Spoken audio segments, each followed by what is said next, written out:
الحمد للہ رب العالمین والصلاة والسلام علی سید المرسلین وعلی آلہ واصحابہ اجمعین، اما بعد فاعوذ باللہ من الشیطان الرجیم، بسم اللہ الرحمن الرحیم۔ قل هو اللہ احد اللہ الصمد لم یلد ولم یولد ولم یکن له کفوا احد۔ آمنت باللہ صدق اللہ العلی العظیم۔ وقال اللہ تعالی فی شأن حبیبہ الکریم، ان اللہ وملائکتہ یصلون علی النبی یا ایھا الذین آمنوا صلوا علیہ وسلموا تسلیما۔ اللہم صل علی سیدنا و مولانا محمد معدن الجود والکرم وعلی آلہ وبارک وسلم۔ صلاۃ و سلام علیک یا رسول اللہ صلی اللہ تعالی علیہ وآلہ وصحبہ وسلم۔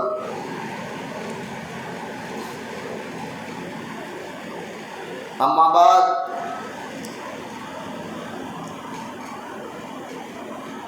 ہر تعریف اور بڑائی صرف اللہ تعالیٰ کے لیے ہے، جو سارے جہان کا مالک ہے، مختار ہے، اور جو سارے جہان کا پالنہار ہے۔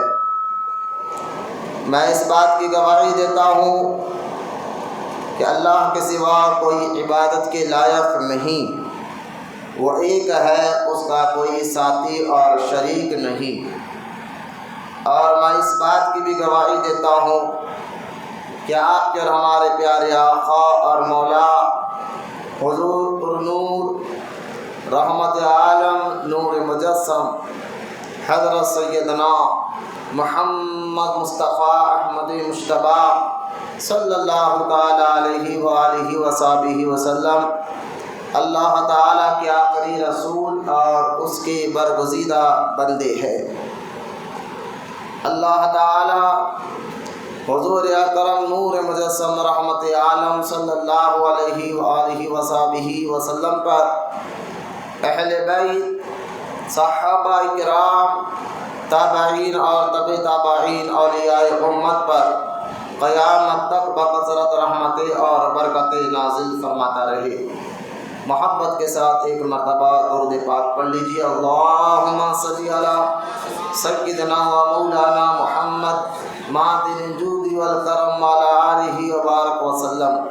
صلاۃ و سلام علیک یا رسول اللہ صلی اللہ تعالی علیہ وآلہ وصحبہ وسلم۔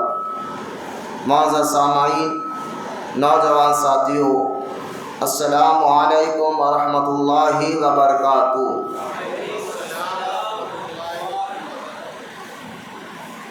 قبل اس کے کہ میں اپنا ٹاپک، اپنا موضوع جو آج اس جمعہ میں عقیدہ توحید کے متعلق دوسرا یہ پارٹ انشاءاللہ، ہم گزشتہ جمعہ میں بھی توحید کے بارے میں کچھ باتیں جو ہمارے ایمان اور عقیدے کے متعلق ہے، جو ضروری باتیں ہیں، جو توحید کے تقاضے ہیں، تو اللہ کو ایک ماننا تو اس کے تقاضوں کے ساتھ ماننا ہے، تو انشاءاللہ اس پر ہم نے بات کی تھی۔ آج بھی اسی ٹاپک کو میں انشاءاللہ قرآن حدیث کی روشنی میں آگے بڑھانے کی کوشش کروں گا۔ آئیے قبل اس کے کہ میں اپنا اس موضوع کو شروع کروں، طریق اہل سنت و جماعت کے مطابق سب سے پہلے درود پاک کی اہمیت اور فضیلت کو سماعت کرتے چلے۔ آج جو واقعات میں درود پاک کے متعلق بتانے جا رہا ہوں، انشاءاللہ دل کے کانوں سے اس کو آپ سماعت فرمائیں۔ یقین جانیے یہ جو واقعات سے انشاءاللہ آپ کا ایمان اور یقین اور عقیدہ بھی مضبوط ہوگا، اور انشاءاللہ اللہ آپ کی مشکلوں کو دور بھی فرمائے گا، کیونکہ درود پاک کے بے شمار واقعات اور اس کے فضائل بے شمار جو ہے احادیث میں بھی ہے، واقعات بزرگان دین اپنی اپنی کتابوں میں درود کے واقعات، بہت سے واقعات کتابوں میں، معتبر کتابوں میں لکھے گئے ہیں، کیونکہ حدیث مبارکہ ہے، رحمت کونین صلی اللہ علیہ وسلم نے ارشاد فرمایا کہ جو مجھ پر روزانہ 500 مرتبہ درود پڑھتا ہے اللہ تعالیٰ اس کی محتاجگی کو دور فرما دیتا ہے۔ فیضان سنت کتاب میں علامہ یوسف نبہانی رحمۃ اللہ تعالیٰ علیہ کی کتاب سعادت الدارین کے حوالے سے یہ واقعہ لکھا ہوا ہے کہ ایک بہت بڑے بزرگ تھے، ان کا نام تھا ابو الحسن کیسانی رحمۃ اللہ تعالیٰ علیہ، یا کاسفی ایک علاقے کا نام جو بغداد یا عراق میں آتا ہے، وہاں کے یہ بزرگ تھے، ابو الحسن ان کا نام تھا، اور یہ بڑے دین و شریعت کے پابند تھے۔ یقیناً ہر ولی سنت اور شریعت کا پابند ہوتا ہے۔ آپ فرماتے، اور ان کی عادت، یہ بزرگ ابو الحسن رحمۃ اللہ تعالیٰ علیہ کی عادت پاک تھی کہ وہ بہت زیادہ کثرت سے درود پاک پڑھا کرتے تھے۔ وہ فرماتے کہ کچھ میری زندگی میں ایسے واقعات بھی ہوئے، ایک وقت ایسا بھی آیا کہ عید کے دن قریب آیا، یعنی عید کی رات آ گئی، صبح عید تھی، لیکن میرے پاس نہ بچوں کو پہنانے کے لیے کپڑے تھے، نہ ہی جو ہے کھانے کا کوئی انتظام تھا۔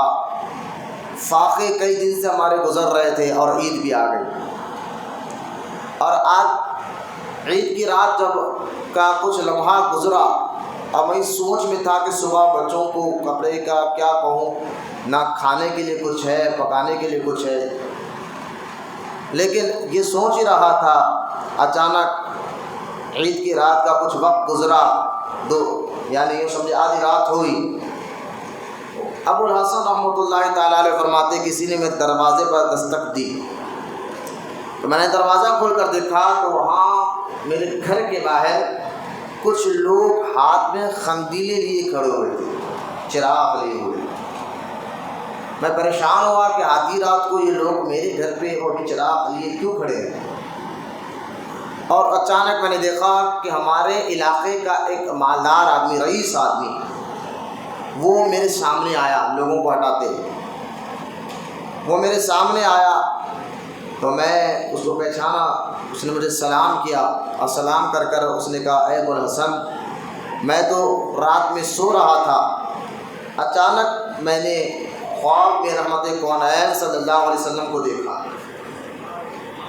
یوں کو باہر پوچھ کے آنا، وہ مسجد میں اندر پوچھنا منع، ادھر نظر رکھے، سامنے نظر رکھے، مسجد میں کبھی بھی عزت کرے، مسجد کا ادب کرے انشاءاللہ۔ باہر ٹھہرو یا کرسی میں بیٹھ جاؤ تو تمہاری ڈیوٹی کرو، باہر جو لوگ آ رہے ہیں بچوں کو ذرا حساب سے سمجھا کے بھیجو مسجد کے آداب۔ لہٰذا ابو الحسن رحمۃ اللہ تعالیٰ علیہ فرماتے ہیں کہ میں نے دیکھا کہ وہ رئیس آدمی میرے سامنے آ کر کہنے لگا، میں نے خواب پہ ابھی حضور کو دیکھا ہے، میں تو سو گیا تھا، آدھی رات بھی ہو چکی تھی، اور حضور فرما رہے تھے کہ اللہ نے تجھے بہت مال دیا ہے، اپنی اسی مال سے فلاں بزرگ ابو الحسن کی مدد کر دے، تو میں آپ کی مدد کے لیے آیا ہوں، یہ حضور کا حکم ہوا ہے۔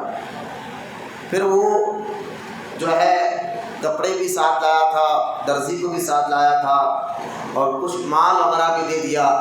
ابو الحسن رحمۃ اللہ تعالیٰ علیہ فرماتے صبح ہونے سے پہلے میرے گھر میں عید کا سامان بھی تھا اور بچوں کو پہنانے کے لیے کپڑے بھی موجود تھے، اور یہ ساری برکتیں درود پڑھنے کی وجہ سے، یعنی درود پاک۔ آج کل لوگ پوچھتے مولانا کچھ ایسا وظیفہ پتہ ہے تاکہ ہمارا کاروبار چلے، ہماری پریشانیاں ہٹے، ہمارے تکلیفیں دور ہٹے، ہم نماز کی بھی پابندی کر رہے ہیں الحمدللہ، تو کوئی ایسا وظیفہ پتہ ہے اور بہت آسان وظیفہ ہو، کیونکہ بڑے بڑے وظیفے بھی کتابوں میں لکھے ہوئے ہیں، ہم اتنا پڑھ نہیں سکتے، تو میں کہہ رہا ہوں سب سے آسان اور سب سے اچھا اور بالکل یعنی ہونے والی بات جس میں ہے وہ درود پاک ہے۔ درود پاک کے بارے میں ایک اور بزرگ حضرت سیدنا عبدالعزیز بن دباغ رحمۃ اللہ تعالیٰ علیہ، جو بغداد کے بہت بڑے بزرگ گزرے، عبدالعزیز بن دباغ کہتے کپڑوں کو رنگ کرنے والوں کو،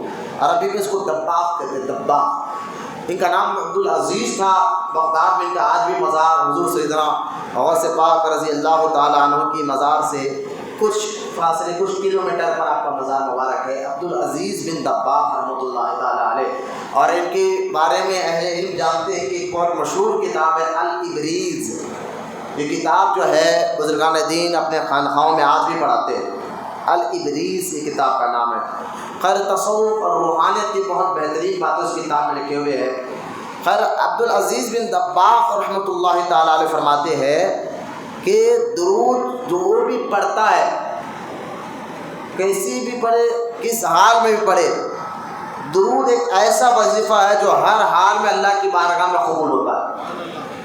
آپ اس کو سمجھ رہے ہو، ایک بندہ اگر نماز کے طریقہ نہیں سیکھا، نماز پڑھا تو نماز قبول نہیں ہے۔ وضو کا طریقہ وہ جانتا نہیں کہ وضو کر رہا ہے تو اس کا وضو قبول نہیں ہے، کیونکہ ساری عبادتیں فرض ہے سیکھنا۔ جہاں نماز پڑھنا فرض ہے تو سیکھنا بھی فرض ہے۔ وضو کرنا کے جو فرائض ہے تو اس کا سیکھنا بھی کچھ فرائض ہے۔ لیکن درود پاک کے بارے میں آتا ہے کہ درود جو بھی پڑھے، کس حال میں پڑھے، اللہ اس کے درود کو ضرور قبول فرماتا ہے۔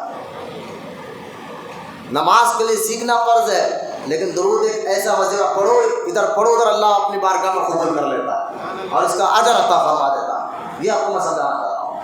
عبدالعزیز بن دباغ رحمۃ اللہ تعالیٰ عنہ فرماتے ہیں کہ درود ایک ایسا وظیفہ ہے جو شخص پڑھتے ہی فوراً اللہ کی بارگاہ میں قبول ہو جاتا ہے۔ اور فرماتے ہیں کہ درود جو جنت کے ارد گرد، جنت کے پاس رہنے والے جو فرشتے ہیں، ان کا وظیفہ ہی درود ہے۔ وہ زیادہ تر درود پڑھتے رہتے ہیں، ان کا وظیفہ ہے فرشتوں کا جو جنت کے آس پاس رہتے ہیں۔ اور جو شخص درود پڑھتا ہے، اللہ تعالیٰ جنت میں اس کے درجات کو بلند فرما دیتا ہے۔ لہٰذا درود پاک کے بارے میں کتنے واقعات اکثر الحمدللہ بیان شروع ہونے سے پہلے سناتے رہتا ہوں، تاکہ آپ کو یہ پتہ چلے کہ درود پڑھنے سے جہاں دنیا کی مشکلیں بھی دور ہوتی ہے، قبر میں بھی انشاءاللہ درود پاک کے وسیلے سے راحت ملے گی، اور آخرت میں بھی اس کا بے شمار اللہ پاک آپ کو اجر عطا فرمائے گا۔ بے شمار واقعات کتابوں میں لکھے گئے ہیں، احادیث پاک میں درود پاک کی بڑی فضائل ہے۔ بس اپنا ذہن بنا لیں، سب سے اچھا وظیفہ اللہ کو راضی کرنے کا اور ہمارے مشکلوں کو، مصیبتوں کو دور کرانے کا اگر کوئی ہے تو وہ درود پاک ہے۔ آسان بھی ہے، جو درود آپ کو یاد آتا ہے بس یقین اور عقیدت اور محبت کے ساتھ آپ پڑھنا شروع کر دیں، پھر اس کی برکتیں انشاءاللہ آپ کو بہت آسانی کے ساتھ سمجھ میں بھی آ جائیں گے۔ آئیے اللہ کی بارگاہ میں دعا کرتے ہم تمام کو کہنے سننے سے زیادہ عمل کی توفیق عطا فرمائے۔ ایک مرتبہ محبت کے ساتھ درود پاک پڑھ لیجیے۔ اللہم صلی علی سیدنا و مولانا محمد معدن الجود والکرم وعلی آلہ وبارک وسلم، صلاۃ و سلام علیک یا رسول اللہ صلی اللہ تعالیٰ علیہ وسلم۔ گزشتہ جمعہ اللہ تعالیٰ کے بارے میں، اللہ کے توحید کے بارے میں بہت سی باتیں الحمدللہ میں نے کی تھی کہ اللہ کو ایک ماننا ہے تو اس کے تقاضوں کے ساتھ ماننا ہے۔ جیسے کہ میں نے ایک مثال دے کر کو سمجھایا، دوسری مثال میں نے دی، اور مثال دے کر سمجھانا کہ اللہ کی سنت بھی ہے۔ ہاں یہ بھی ذہن میں رکھے آپ۔ بعض لوگوں کو تعجب ہوتا ہے کہ مولانا ہر بات پہ ایک مثال دے دیتے ہیں، تو عالم دین جو بھی بات کرتے ہیں وہ قرآن حدیث کی روشنی ہی میں کرتے ہیں۔ پہلی بات سورہ العنکبوت آپ دیکھیں، سورہ العنکبوت میں اللہ تعالیٰ نے مکڑی کے جالے کی مثال دے کر مشرکوں کو سمجھایا، تو لہٰذا مثال دے دے کر سمجھانا یہ جو ہے اللہ تعالیٰ کی سنت بھی ہے۔ تو میں آپ کو سمجھا رہا ہوں، دیکھیے اللہ اولاد سے پاک ہے، لم یلد ولم یولد، جو ہم سورہ اخلاص میں پڑھتے ہیں۔ لیکن میں نے گزشتہ جمعہ یہ بات آپ کو سمجھائی تھی کہ خالی بیٹا باپ کو باپ کہنے سے اس کا حق ادا نہیں ہوگا، بیٹا باپ کو باپ کہنے سے حق ادا نہیں ہوگا، اس کے تقاضے بھی آپ کو ادا کرنے ہوں گے۔ اس کے تقاضے کے ادب بھی کرنا ہوگا، ان سے محبت بھی کرنا ہوگا، ان کی عزت بھی کرنا ہوگا، ان کا خیال بھی رکھنا ہوگا۔ اگر ایک بیٹا باپ کو تو باپ کا لیکن گالی دے، ان کو مارے، تو آپ کہیں گے یہ کون سا طریقہ ہے باپ کا حق ادا کرنے کا؟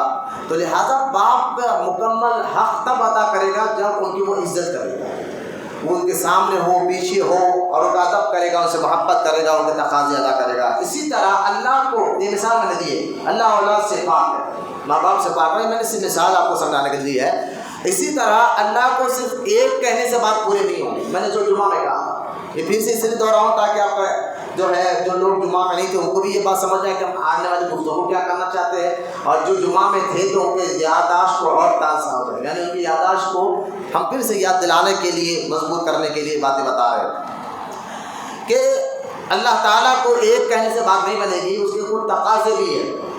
اگر اللہ کو ایک کہا تو اللہ کے بارے میں یہ یقین کرنا بھی ضروری ہے وہ اللہ ہے، خود سے ہے، یعنی اللہ کی کوئی اولاد نہیں، نہ اس کے کوئی ماں باپ ہے، کیونکہ ایسے لوگ بھی اس دنیا میں آج بھی پائے جاتے ہیں جو اللہ تعالیٰ کے اولاد کو مانتے، معاذ اللہ، کہتے کہ فرشتے اللہ کی اولاد تھے، کچھ یہودی کہتے عزیر علیہ السلام اللہ کے بیٹے تھے، معاذ اللہ، کچھ عیسائی کہتے عیسیٰ علیہ السلام اللہ کے بیٹے تھے، تو لہٰذا اللہ کو تو مانتے تھے کہ ان کو اولاد بھی مانتے تھے، آج بھی ہے، عیسائی ہے، یہودی ہے، تو اہل ایمان یہ کہتے ہیں نہیں اللہ ہے، اور یہ ہم نہیں کہہ رہے، قرآن کی کئی آیتیں اس پر ثبوت ہے، اللہ ہے، خود سے ہے، لم یلد ولم یولد، نہ اس کی کوئی اولاد ہے نہ اس کو کوئی ماں باپ ہے، ایک بات تو اللہ ہے، خود سے ہے۔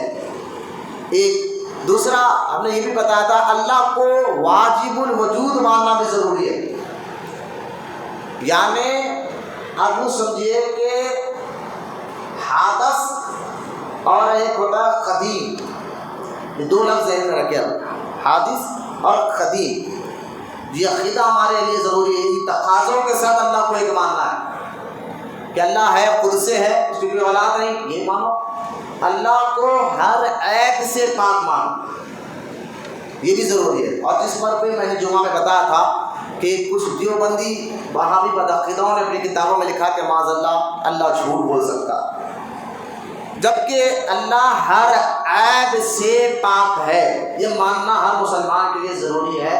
اللہ کے لیے کوئی کذب ماننا، کوئی عیب ماننا یہ محال ہے، یہ ہو ہی نہیں سکتا، کیونکہ اللہ ہر عیب سے پاک ہے، اس طریقے سے اللہ کو ماننا ہے۔ اور خالق کائنات اللہ ہی ہے، یہ بھی آپ کو یعنی ساری کائنات کو بنانے والا اللہ ہے، اس پر بھی میں نے اس پر بھی بات کی تھی، اللہ ہے، خود سے ہے، واجب الوجود ہے، اور خالق کائنات وہی ہے، ہر عیب سے وہ پاک ہے۔ دیکھیے تقاضے میں آپ کو بتاتے جا رہا ہوں توحید کے، ہر عیب سے وہ پاک ہے، پھر ہر شے پہ وہ قادر ہے، سب سے زیادہ قوت، طاقت، قدرت والا اللہ ہی ہے، اللہ ہر شے پہ قادر ہے۔ یہ سارے تقاضوں کے ساتھ رب کو ایک ماننا ہے، صرف ایک کہہ دیا اور ان کے عیب بھی تلاش کیا تو یہ نہیں ہو سکتا۔ اور میں نے آپ کو یہ بھی بتایا تھا کہ اللہ سمتوں سے بھی پاک ہے، اللہ جس طرح جمعہ میں نے بتایا تھا سمت، آپ اس طرف بیٹھے میں آپ کی طرف چلا، یہ ایک سمت ہو گیا، آپ میری طرف دیکھ رہے ہیں ایک سمت ہو گیا، تو اللہ تعالیٰ دائیں بائیں آگے پیچھے نیچے اوپر سے بھی پاک ہے، سمت سے۔ اگر کیونکہ اللہ کے لیے ہم یہ مانتے کہ اللہ کا جسم نہیں، اللہ جسمانی سے بھی پاک ہے، یہ تقاضے آپ ذہن میں رکھتے جائیے۔ توحید جتنا مضبوط آپ کا ہوگا انشاءاللہ آپ مشکلوں سے کبھی نہیں ڈریں گے، مصیبتوں سے کبھی نہیں ڈریں۔ جو حالات ہمارے ہندوستان کے پہلے آپ دیکھ رہے ہیں، آپ کو قرآن میں اللہ تعالیٰ ارشاد فرماتا ہے غم نہ کھاؤ، سستی نہ کرو، تم ہی کامیاب ہوگے اگر ایمان رکھتے ہو۔ تو ایمان کیسے رکھنا ہے اللہ پر، رسول پر؟ تو میں آپ کو تقاضے آپ کو بتا رہا ہوں، توحید جتنے آپ کی مضبوط ہوگی انشاءاللہ، یہ آپ کا عقیدہ، آپ کا ایمان اللہ پر اتنا مضبوط ہوگا تو حالات کو دیکھ کر کوئی مسلمان اپنے ایمان اور عقیدے کا سودا کبھی نہیں کرے گا انشاءاللہ۔ تو لہٰذا توحید کے تقاضے کہ اللہ جسمانی سے پاک ہے، اللہ سمتوں سے پاک ہے، اس لیے میں نے جمعہ میں یہ بھی کہا تھا کہ اللہ تعالیٰ کو اوپر والا مت کہا کرو۔ بعض لوگ کہتے ہیں اوپر والا دیکھ رہا ہے، تو اوپر والا کا لفظ اس لیے مت کہو کہ اگر ہم نے اللہ کو کہا اوپر والا تو یہ اوپر ایک جگہ ہم نے فکس کر دی معاذ اللہ، اور اللہ جگہ کا بھی محتاج نہیں۔ ہم بیٹھنے کے لیے جگہ کے محتاج ہیں، دیکھنے کے لیے آنکھ کے محتاج ہیں، سننے کے لیے کان کے محتاج ہے، بولنے کے لیے زبان کے محتاج ہے، پکڑنے کے لیے ہاتھ کے محتاج ہے، چلنے کے لیے پیروں کے محتاج ہے، اور اللہ کسی شے کا محتاج نہیں ہے۔ یہ تقاضے میں آپ کو توحید کے بار بار پھر یاد دلا رہا ہوں۔ اللہ جسمانیت سمت، اگر دیکھیں اوپر والا کہیں گے تو لفظ ہم نے اللہ کے لیے ایک جگہ مقرر کر دی، جگہ فکس کر دی، تو یہ جو ہے نا ہمارے علماء نے، بعض علماء نے فرمایا یہ کفر تک ہو سکتا ہے، کس طرح کے اللہ کو جگہ کا محتاج بتانا۔ ہاں بعض علماء بیان کرتے وقت اس طرح کے انگلی کر کہتے ہیں اللہ دیکھ رہا ہے، تو اس کا مطلب یہ نہیں کہ اوپر ہے، اس کا مطلب اس کی شان اور بڑائی بیان کرنا ہوتا ہے۔ لہذا کوئی عالم کبھی آپ نے کبھی دیکھیے، کوئی بھی عالم بیان اور تقریر کرتے ہیں اوپر والا کا لفظ استعمال نہیں کرتا، کیونکہ ان کو پتہ ہے کہ جب اللہ کے لیے اوپر والا نہیں کہا جائے، جس طرح اللہ کو میاں نہیں کہا جا سکتا۔ بعض لوگ اللہ کو اللہ میاں بولتے ہیں نا، جتنے لوگوں نے ابھی تک کہا ہے، بولا ہے، یا گھر میں بھی بڑے بوڑھوں کو آپ نے سنا ہوگا اللہ میاں ہے، تو اللہ کو میاں کہنا منع ہے۔ باہر شریعت میں یہ مسئلہ درج ہے، کیوں منع ہے، وجہ کیا ہے منع ہونے کی؟ وجہ یہ ہے کہ میاں کے 3 معنی نکلتے ہیں، میاں لفظ کے 3 معنی نکلتے ہیں۔ میاں کا ایک معنی ہے آقا اور سردار کے، میاں کا ایک معنی کیا ہے، میاں کا مطلب آپ کو بتا رہا ہوں، یہ وجہ آپ سے احمد کریں انشاءاللہ آپ کو سمجھ میں آ رہا ہے کہ بھائی میاں نہیں بولا جائے گا۔ میاں کا ایک معنی آقا اور سردار کے ہے، اگر اللہ کو یہ کہے تو بالکل جائز ہے، لیکن 2 ایسے معنی ہیں جو اللہ کے لیے زیب نہیں دیتا۔ وہ کیا؟ دوسرا معنی میاں کے شوہر کے، اور تیسرا معنی میاں کا معنی دلال کے بھی ہے معذرت۔ تو 2 معنی ایسے شوہر اور دلال کے بھی نکل رہے ہیں، اس لیے ہمارے علماء نے فرمایا کہ اب اللہ کو اللہ میاں نہیں کہا جائے گا۔ اگر اللہ کو کہنا تو کریم کہے، غفور کہے، رحیم کہے، اتنے صفاتی نام احادیث پاک میں موجود ہے، لہٰذا اللہ کو میاں نہیں کہا جائے گا۔ تو یہ سارے توحید کے تقاضے میں آپ کو بتاتے جا رہا ہوں کہ اللہ کو ایک مانو، واجب الوجود مانو، جسم جسمانی سے پاک مانو، نیچے اوپر دائیں بائیں سے پاک مانو، سمت سے پاک مانو، اور جگہ کا وہ محتاج نہیں، دیکھنے کے لیے وہ آنکھ کا محتاج نہیں، سننے کے لیے وہ کان کا محتاج نہیں، بولنے کے لیے وہ زبان کا محتاج نہیں، اللہ کسی شے کا محتاج نہیں، کسی چیز کا محتاج نہیں۔ یہ عقیدہ آپ کو رکھنا ضروری ہے۔ اب آئے میں آپ کو جو عقیدہ ایک اور بتا رہا ہوں کہ اللہ تعالیٰ کے لیے یہ ماننا ضروری کہ اللہ ہے، قدیم ہے، قدیم صرف اللہ ہے۔ اور قدیم کیا ہے، قدیم کا معنی کیا، میں بھی بتاتا ہوں آپ کو۔ لوگ بڑے قدیم بات ہے، زمانے پرانی بات ہے، تو قدیم صرف اللہ ہے۔ اب میں آپ کو بتا دوں قدیم، اور ایک ہوتا ہے حادث۔ حادث کا معنی کیا ہے کہ وہ چیز جو پہلے نہیں تھی بعد میں بنائی گئی اور وہ بعد میں ختم بھی ہو جائے گی، اس کو کہتے ہیں عربی میں حادث۔ کیا کہتے ہیں؟ حادث، یعنی جو چیز پہلے نہیں تھی بعد میں بنائی گئی اور آگے چل کر وہ ختم بھی ہو جا سکتی ہے، اس کو حادث کہتے ہیں۔ تو اسی طرح ذہن میں رکھے، پہلے کوئی چیز نہیں تھی بعد میں بنائی گئی، پہلے وقت ختم ہو جائے، اور کائنات ہے، اور اللہ ان تمام چیزوں سے پاک ہے کہ وہ قدیم ہے۔ اللہ ان تمام چیزوں سے پاک ہے۔ ایسا نہیں کہ اللہ پہلے نہیں تھا بعد میں پیدا ہوا، ایسا نہیں۔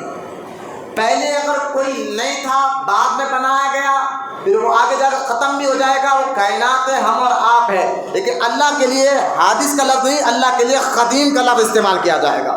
حادث کائنات ہے، مخلوقات ہے جو پہلے نہیں تھی بعد میں اللہ نے بنائی، بعد میں اللہ نے بنائی، اور آگے قیامت کے دن ختم بھی ہو جائے گی، زمین و آسمان سب ختم ہو جائے گے، لہٰذا قدیم اللہ ہے۔ یہ ہمارے لیے جانا ضروری تھا۔ خیر، یہ تمام اب باتیں ہمیں سمجھ میں آئے کہ اللہ تعالیٰ کے لیے جو میں نے آپ کے سامنے بیان کیے، جمعہ میں بھی تقریر کی تھی۔ اب آگے چل کر میں آپ کو یہ بتانا چاہتا ہوں، وہابی بدعقیدہ لوگ ہمیں شرک کا جو فتویٰ دیتے ہیں وہ کس لیے دیتے ہیں؟ میں نے یہ بھی آپ کو جمعہ میں بتایا تھا کہ دیکھو، اللہ تعالیٰ کو مکے کے مشرک بھی مانتے تھے اللہ ہے اور ایک ہے، وہ مانتے تھے، لیکن وہ لوگ کا عقیدہ یہ تھا مشرکوں کا کہ وہ یہ کہتے تھے کہ ہاں اللہ ہے، ایک ہے، لیکن اب تھک گیا ہے، اور وہ اللہ تعالیٰ اب پوری طاقت ان مورتیوں کو دے دیا ہے، بتوں کو دے دیا ہے، لہٰذا اگر اللہ کو راضی کرنا ہے تو ان بتوں کی عبادت کرنا اور ان کو وسیلہ ماننا ضروری ہے۔ یہ مشرکوں کا عقیدہ۔ وہاں بھی یہاں پر آ کر ہمیں کہتے ہیں دیکھو بھائی، تم لوگ کہتے ہو ہم غوث اعظم کو خدا نہیں مانتے، غریب نواز کو خدا نہیں مانتے، بندہ نواز کو بھی خدا نہیں مانتے، مولی اللہ کو خدا نہیں مانتے، لیکن تم ان کو وسیلہ تو مانتے ہو، ذریعہ تو مانتے ہو، سفارشی تو مانتے ہو؟ بولے ہاں، ہم یقیناً بزرگان دین کو خدا نہیں مانتے، وسیلہ ضرور مانتے، ذریعہ ضرور مانتے ہیں۔ بولے نہیں، یہی تو شرک ہے، وہاں بھی یہی شرک ہے۔ بولے کیوں؟ کیونکہ آپ اٹھا کر قرآن پاک کی سورہ نحل کی کو آیت پڑھتے، وہاں بھی آیت پڑھ کر کہتے دیکھو مکے کے مشرکین بھی بتوں کو وسیلہ مانتے تھے، سفارشی مانتے تھے، اس لیے وہ مشرک ہو گئے۔ تم بھی بزرگان دین کو وسیلہ مانتے ہو، سفارشی مانتے ہو، اس لیے تم بھی مشرک ہو گئے۔ ہم نے کہا نہیں، وہ سورہ نحل کی جو آیت آپ پڑھ کر کہہ رہے ہو، جس میں اللہ تعالیٰ مکے کے مشرکین کے بارے میں بتا رہا ہے کہ وہ بتوں کو وسیلہ مانتے تھے، سفارشی مانتے تھے، یہ آیت کو آپ ذرا پورا پڑھیے، تھوڑا پڑھ کر عوام کو گمراہ مت کریے، مکمل آیت پڑھیے سورہ نحل کی، جس میں اللہ تعالیٰ ارشاد فرماتا ہے کہ محبوب یہ بتوں کی عبادت بھی کرتے ہیں اور وسیلہ بھی مانتے ہیں۔ تو لہذا مکے کے مشرکین بتوں کو صرف وسیلہ نہیں مانتے تھے، وسیلے کے ساتھ ساتھ دوہریوں کی غلطی یہ تھی وہ ان کی عبادت بھی کرتے تھے، ان کو معبود بھی مانتے تھے۔ لہٰذا ہم اہل سنت و جماعت بزرگان دین کو وسیلہ تو مانتے ہیں، سفارشی تو مانتے ہیں، ذریعہ تو مانتے ہیں، عبادت صرف اللہ کی کرتے ہیں۔ یہ ہمارا اور ان کا زمین عقیدے میں زمین آسمان کا فرق ہے۔ اس کو ذہن میں آپ بٹھائے اپنے اندر، تاکہ آپ کو کوئی بھٹکا نہ سکے اپنے ایمان عقیدے کو۔ بولے نہیں، سفارشی ماننا، وسیلہ مانگنا۔ میں نے کہا دیکھو بھائی، قرآن کے ایک نے کئی آیت ہے جس میں وسیلے کا ثبوت ملتا۔ مشرکین نے بتوں کو وسیلہ مانا اور ان کی عبادت بھی کی۔ ایک تو عبادت کی یہ گناہ شرک کیا انہوں نے، دوسرا غلط چیز کو انہوں نے وسیلہ مانا، جو پتھر ہے اس کو وسیلہ مانا۔ اب ہم جو بزرگان دین کو وسیلہ مانتے ہیں وہ ہم نہیں مانتے۔ اعلیٰ حضرت رحمۃ اللہ تعالیٰ علیہ فرماتے ہیں سنی کوئی چیز کو ایجاد نہیں کرتا، بناتا سنی نہیں ہے، ایجاد سنی نہیں کرتا، بلکہ اللہ تعالیٰ ایجاد کرتا ہے، اللہ تعالیٰ اس کے رسول ایجاد کرتے ہیں، سنی تو خالی بتاتا ہے۔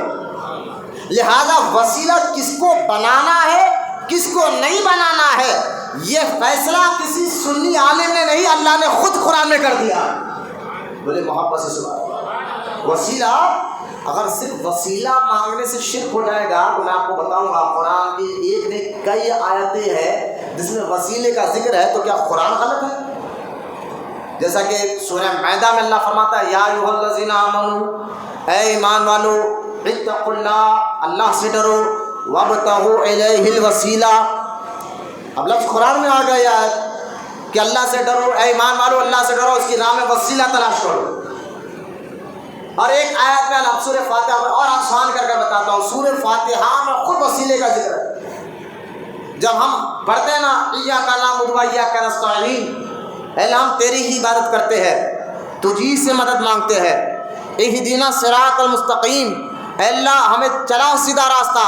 تو اللہ پاک کیا فرماتا آگے؟ ٹھیک ہے تم مجھ سے دعا مانگو، صراط الذین انعمت علیہم، تم لوگ مجھ سے دعا مانگو کہ اللہ ان کے راستے پر چلا جن پر میرا انعام ہوا، جن پر اللہ کا انعام ہوا ہے۔ تو انعامی یافتہ بندوں کے وسیلہ بنا کر اللہ تک پہنچنا، یہ اللہ نے خود قرآن میں حکم عطا فرمایا ہے۔ لہذا اللہ کے نیک اور محبوب بندوں کو ذریعہ بنانا، وسیلہ بنانا، یہ اللہ کا حکم ہے، یہ اللہ کا حکم ہے۔ تو مشرکین کی دوہری غلطی یہ تھی کہ ایک تو بتوں کو وسیلہ بنا رہے تھے۔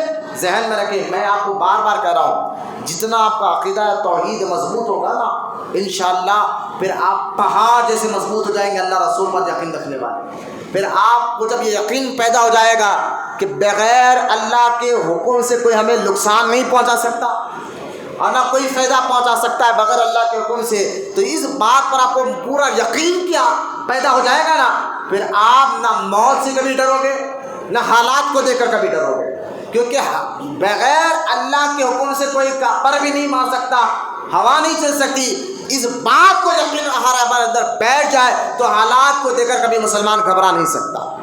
تو خیر میں آپ کو یہاں بتا رہا تھا مشرکین کا یہ غلطی یہ تھی کہ وہ بتوں کو خدا بھی مانتے تھے اور وسیلہ بھی مانتے تھے. دو غلطیاں تھیں. بتوں کو خدا بھی مانتے تھے، ان کی عبادت کرتے تھے، اور وسیلہ بھی مانگتے تھے. اور میں نے آپ کو یہ بھی بات بتائی تھی جمعہ میں کہ وہابی بدعقیدہ یہ کہتے ہیں کہ دیکھو بھائی ہم بزرگان دین کی محبت سے تمہیں اتنا روکتے ہیں، تم لوگ بزرگوں کی بہت محبت کرتے ہو، غوث اعظم سے بہت محبت کرتے ہو، غریب نواز سے بہت محبت کرتے ہو، کئی محبت کرتے کرتے تم شرک نہ کر دو. بولے کیوں؟ بولے نئے مکے کے مشرکین بھی جو بتوں کی عبادت کر رہے تھے ان کے بڑے نیک لوگوں کی مورتیاں تھیں، وہ ان سے محبت کرتے کرتے کرتے اتنے بڑے پھر ان کی نسل نے ان کے بڑے بزرگوں کے نام کی مورتیاں بنائیں اور مورتیاں بنا کر ان کی عبادت شروع کر دی. لہٰذا تم لوگ بھی اپنے پیر سے محبت کرتے ہو، کرتے کرتے آنے والی نسل میں کہیں ایسا نہ ہو جائے کہ یہ بزرگان دین کی محبت میں شرک تک نہ پہنچا دے. تو اس کا جواب میں آپ کو دیتا ہوں، میں نے جمعہ میں بھی دیا تھا. اس کا پہلا جواب یہ ہے اگر بزرگان دین کی محبت، ذرا ذہن میں بٹھائیے بات، اللہ کے نیک بندوں کی محبت اگر شرک کی طرف لے جاتی، جو یہ وہاں بھی کہہ رہے ہیں کہ ہم تمہیں اس لیے رکا رہے بھائی، ہم مانتے غوث اعظم اللہ کے نیک بندے تھے، ہم مانتے غریب نواز اللہ کے نیک بندے تھے، اب دنیا سے چلے گئے قبر میں وہ، لہٰذا اگر تم ان کی محبت کا ترانے گاتے رہو گے تو آگے چل کر تمہارے بچے ان کو خدا سمجھ جائیں گے، لہٰذا شرک ہو جائے گا. تو میں آپ کو یہ بتانا چاہتا ہوں اگر بزرگان دین کی محبت تمہیں شرک تک لے جاتی تو پھر اللہ قرآن میں ان کی محبت کا ذکر ہی نہیں کرتا. پہلے ان سے سوال کرو. پھر قرآن میں یوں کہا سورہ مائدہ میں اللہ پاک نے کہ یحبنا یحبکم، اگر تم نہیں اے ایمان والو، اگر تم میری بات نہیں سمجھو گے تم سے اچھوں کو میں لاؤں گا. اور وہ لوگ کون ہیں؟ جس سے میں محبت کرتا ہوں اور وہ مجھ سے محبت کرتے ہیں.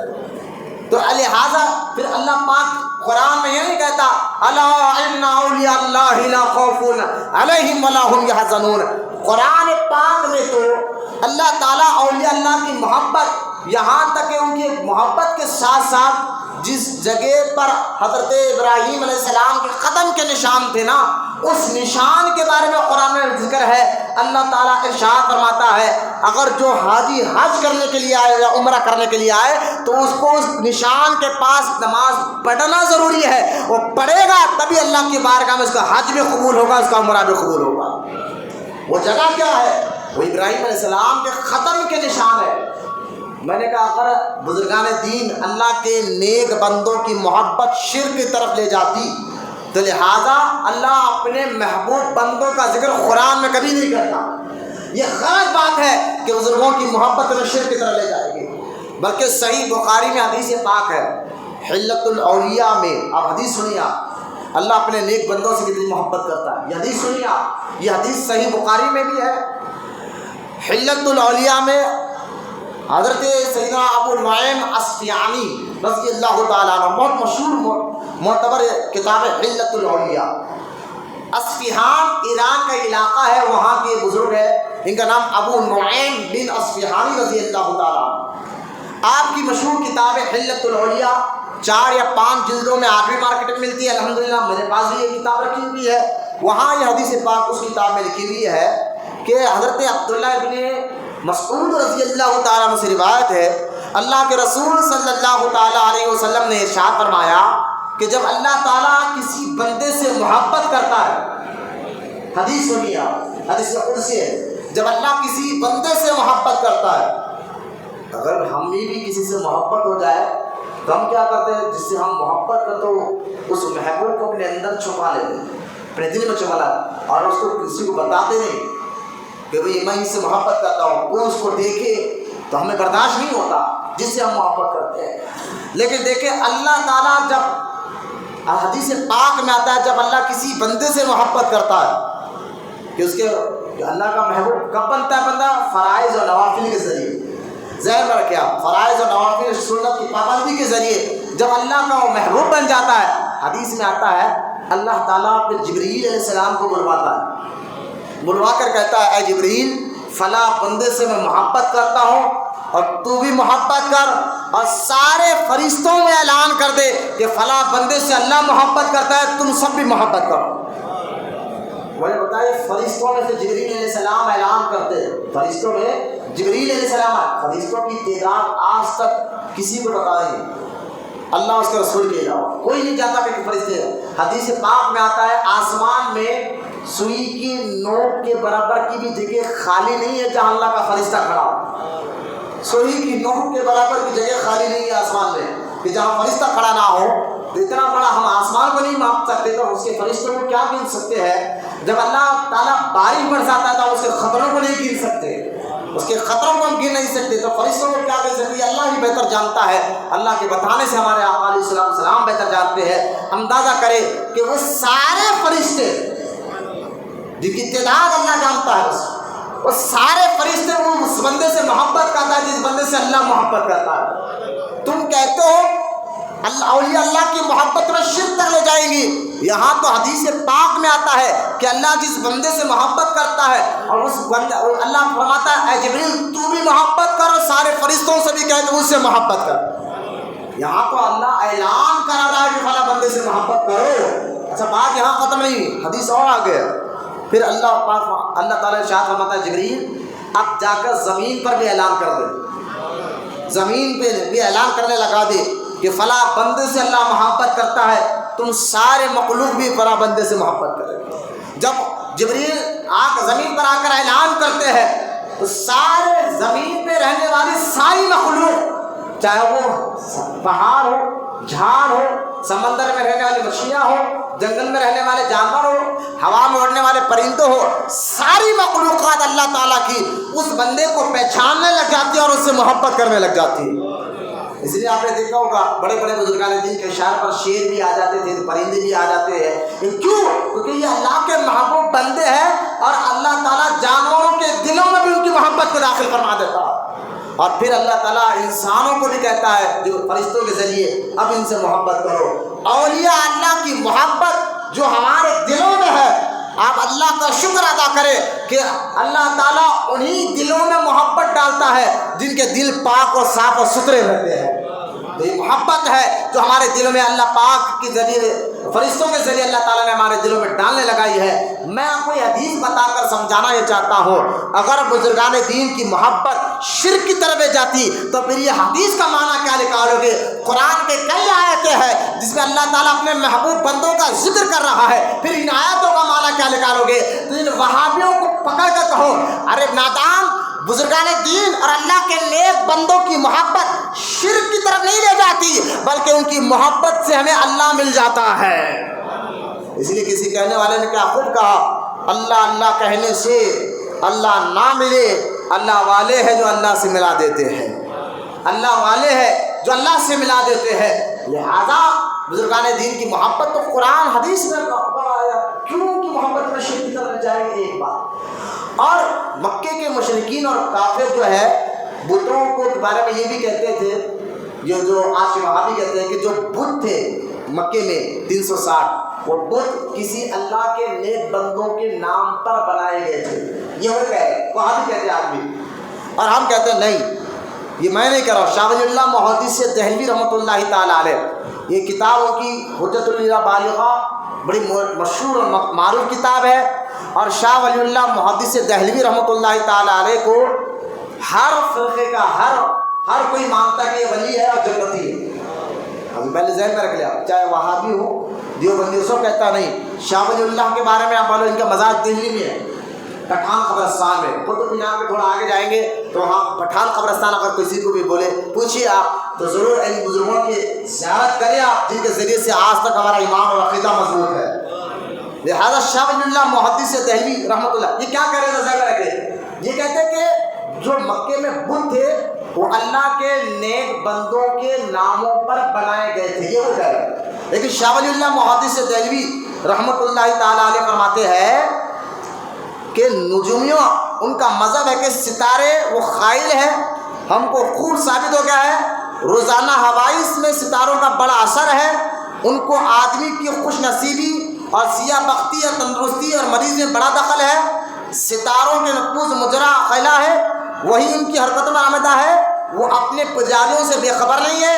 اس لیے اب سنیں آگے، یہاں تک تو آپ فرما رہے کہ یہ نجومی جو لوگ ہوتے ہیں ستاروں کے بارے میں کہتے ہیں کہ ستارے تمہاری مشکل دور کرتے ہیں، تمہاری پریشانی دور کرتے ہیں. ستاروں کے بارے میں، تاروں کے بارے میں جو آسمان میں ہے، وہ مشکل دور کرتے ہیں، پریشانی دور کرتے ہیں، اور وہ اپنی عبادت کرنے والوں کو پہچانتے ہیں، سب وغیرہ وغیرہ. آگے فرماتے ہیں، اب سنیے آپ شاہ ولی اللہ محدث دہلوی کیا کہہ رہے ہیں. اسی لیے نجومیوں نے ستاروں کے نام پر مورتی بنا لی تھی. بات کوئی کی جائے، شاہ ولی اللہ محدث دہلوی نے کیا بولا، جو مکے میں مکے والے جو کعبے کے اندر جو مورتیاں رکھے تھے وہ کسی اللہ کے نیک بندوں کے نام سے، محبت کے نام پہ نہیں بنائے گئے تھے. وہ صرف اور صرف مورتیاں جو ہے ستاروں کے نام پر نجومی لوگوں نے بنا لی ہے. کہ کیوں بنائی ہے؟ شاہ ولی اللہ محدث دہلوی فرماتے ہیں تاکہ ان کو پوچھتے ہیں، یعنی عبادت کرتے ہیں، اور ان مشرکوں کا وہ فرقہ. لہذا یہاں بتانا شاہ ولی اللہ محدث دہلوی چاہ رہے ہیں کہ مکے میں حرم میں جو مورتیاں تھیں وہ کسی اللہ والوں کے نام پر بنائی نہیں گئے تھے، بلکہ وہ مورتیاں جو ہے ستاروں کے نام پر نجومیوں نے فرضی نام رکھ کر، اور اس کے نام رکھ کر جو ہے ان مورتیوں کو بنایا تھا، اور بنا کر وہ اس کی عبادت کرتے تھے. معلوم کیا ہوا کہ جو مکے میں مورتیاں تھے وہ کسی اللہ والوں کے نام پر نہیں، وہ ستاروں کے نام پر نجوم نے اپنی طرف سے فرضی طور پر بنا لی تھی. یہ کہنا غلط ہے جو وہاں بھی کہہ رہے ہیں کہ اللہ کے نیک بندوں کی محبت میں شرک کی طرف لے جائے گی. یہ بالکل غلط بات ہے، آپ گھبرائیں نہیں، بلکہ اللہ کے نیک بندوں کی محبت تمہیں شرک کی طرح بلکہ اللہ کو راضی کرائے گی. یہ ذہن میں رکھ لیں آپ. یہ ساری باتیں میں آپ کو بار بار دہرا رہا ہوں تاکہ آپ کا ایمان اور عقیدہ مضبوط ہو جائے. لہٰذا میں نے گزشتہ جمعہ آپ کو یہ بھی بات بتائی تھی کہ مکے میں جو 360 بت تھے وہ صرف کعبے کے اندر تھے. 360 باقی گھروں میں بازاروں میں یہ الگ الگ تھے. 360 کو خالی کعبے کے اندر رکھے ہوئے انہوں نے بنائے تھے اپنے، اور وہ بھی فرضی نام. ان بتوں میں سب سے بڑے جو بت تھے کہ مکے کے کفار وہ 2 تھے، لات اور منات. ذہن رکھے. اور ان 2 بت کے بارے میں نے جمعہ میں بتایا تھا. لات اور منات کے بارے میں تفسیر ابن کثیر میں، تاریخ ابن کثیر میں علامہ عماد الدین حافظ عماد الدین رحمۃ اللہ تعالیٰ علیہ، یہ بہت بڑے بزرگ ہے اور سارے وہابی بھی ان کو مانتے ہیں کہ تاریخ ابن کثیر ہے. ابن کثیر نے خود لکھا کہ مکے والوں نے جو بت بنائے تھے، ان بتوں میں جو سب سے بڑے بت تھے لات اور منات، ان کے بارے میں خود لکھا یہ 2 جو بڑے بت تھے نا، یہ بت اصل بت نہیں تھے، 2 آدمی تھے، ایک مرد ایک عورت تھے، جو کعبے کے اندر انہوں نے زنا کیا تھا. کعبے کے اندر انہوں نے زنا کیا تھا، تو اس کی وجہ سے ان پر عذاب آیا اور پتھر بن گئے. اسی وقت وہ پتھر بن گئے، اور مکے کے مشرکین نے اس پتھر کو باہر نکال کر پھینکا، تو اس کے اندر جنات داخل ہو گیا اور پتھر سے بات کرنے لگا.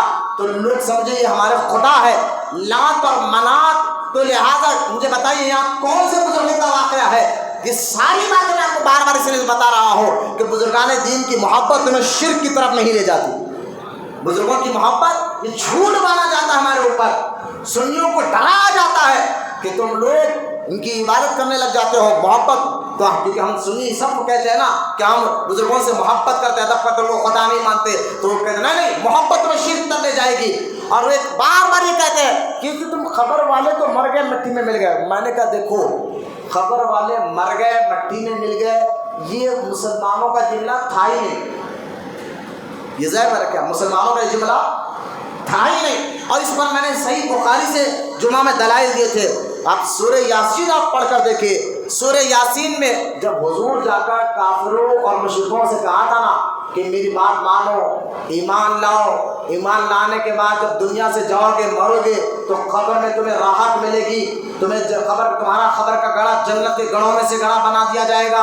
اگر میری بات نہیں مانو گے تو قبر میں عذاب ہوگا، تم قبر میں جب جاؤ گے تو عذاب ہوگا.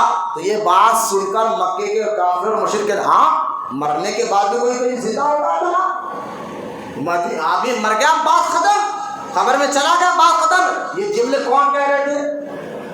مکے کے مشرک کہہ رہے تھے.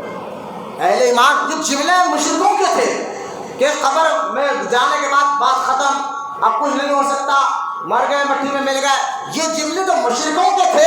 اہل ایمان حضور خود کہہ رہے تھے نہیں، وہاں جانے کے بعد اچھے اور برے کا اجر ملے گا.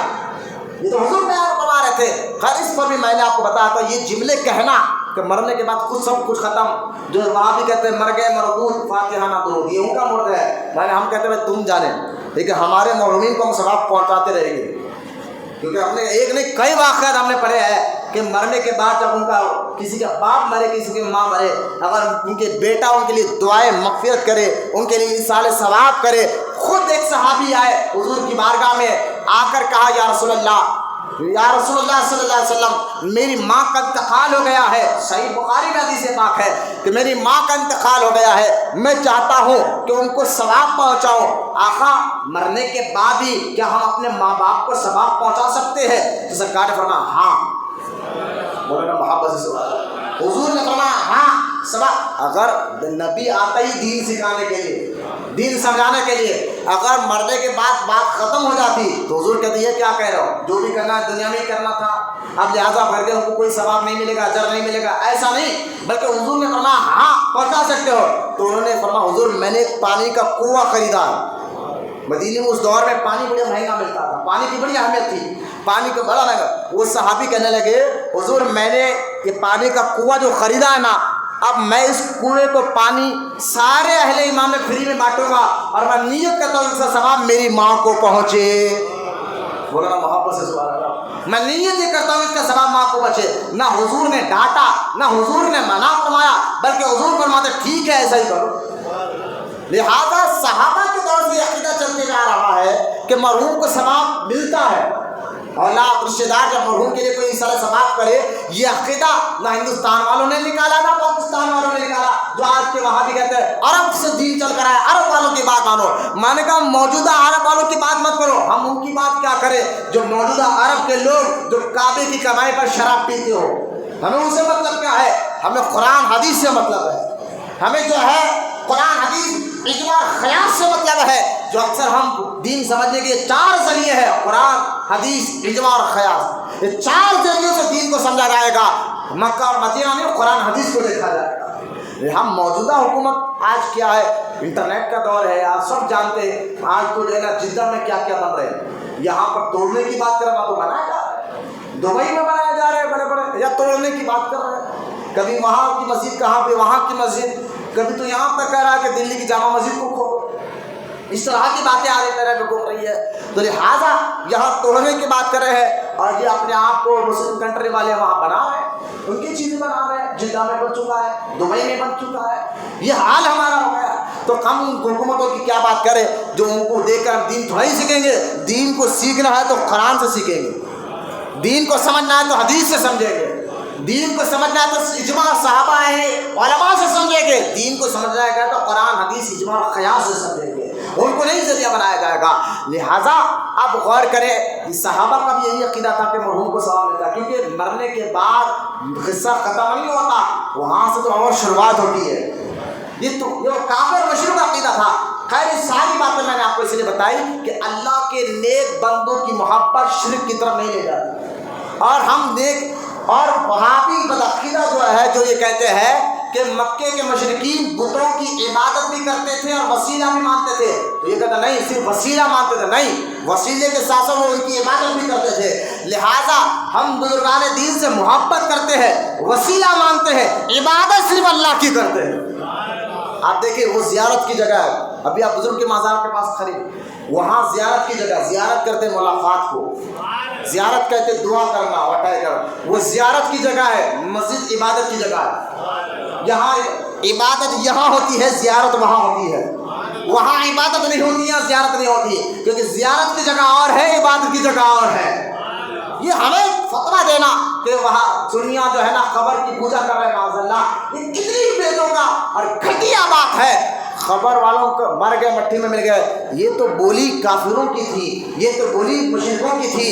اہل ایمان تو یہ کہتے ہیں نہیں, مرنے کے بعد بھی ثواب بھی ملتا ہے, عذاب بھی ملتا ہے, یہ تو بولی اہل ایمان کی ہے.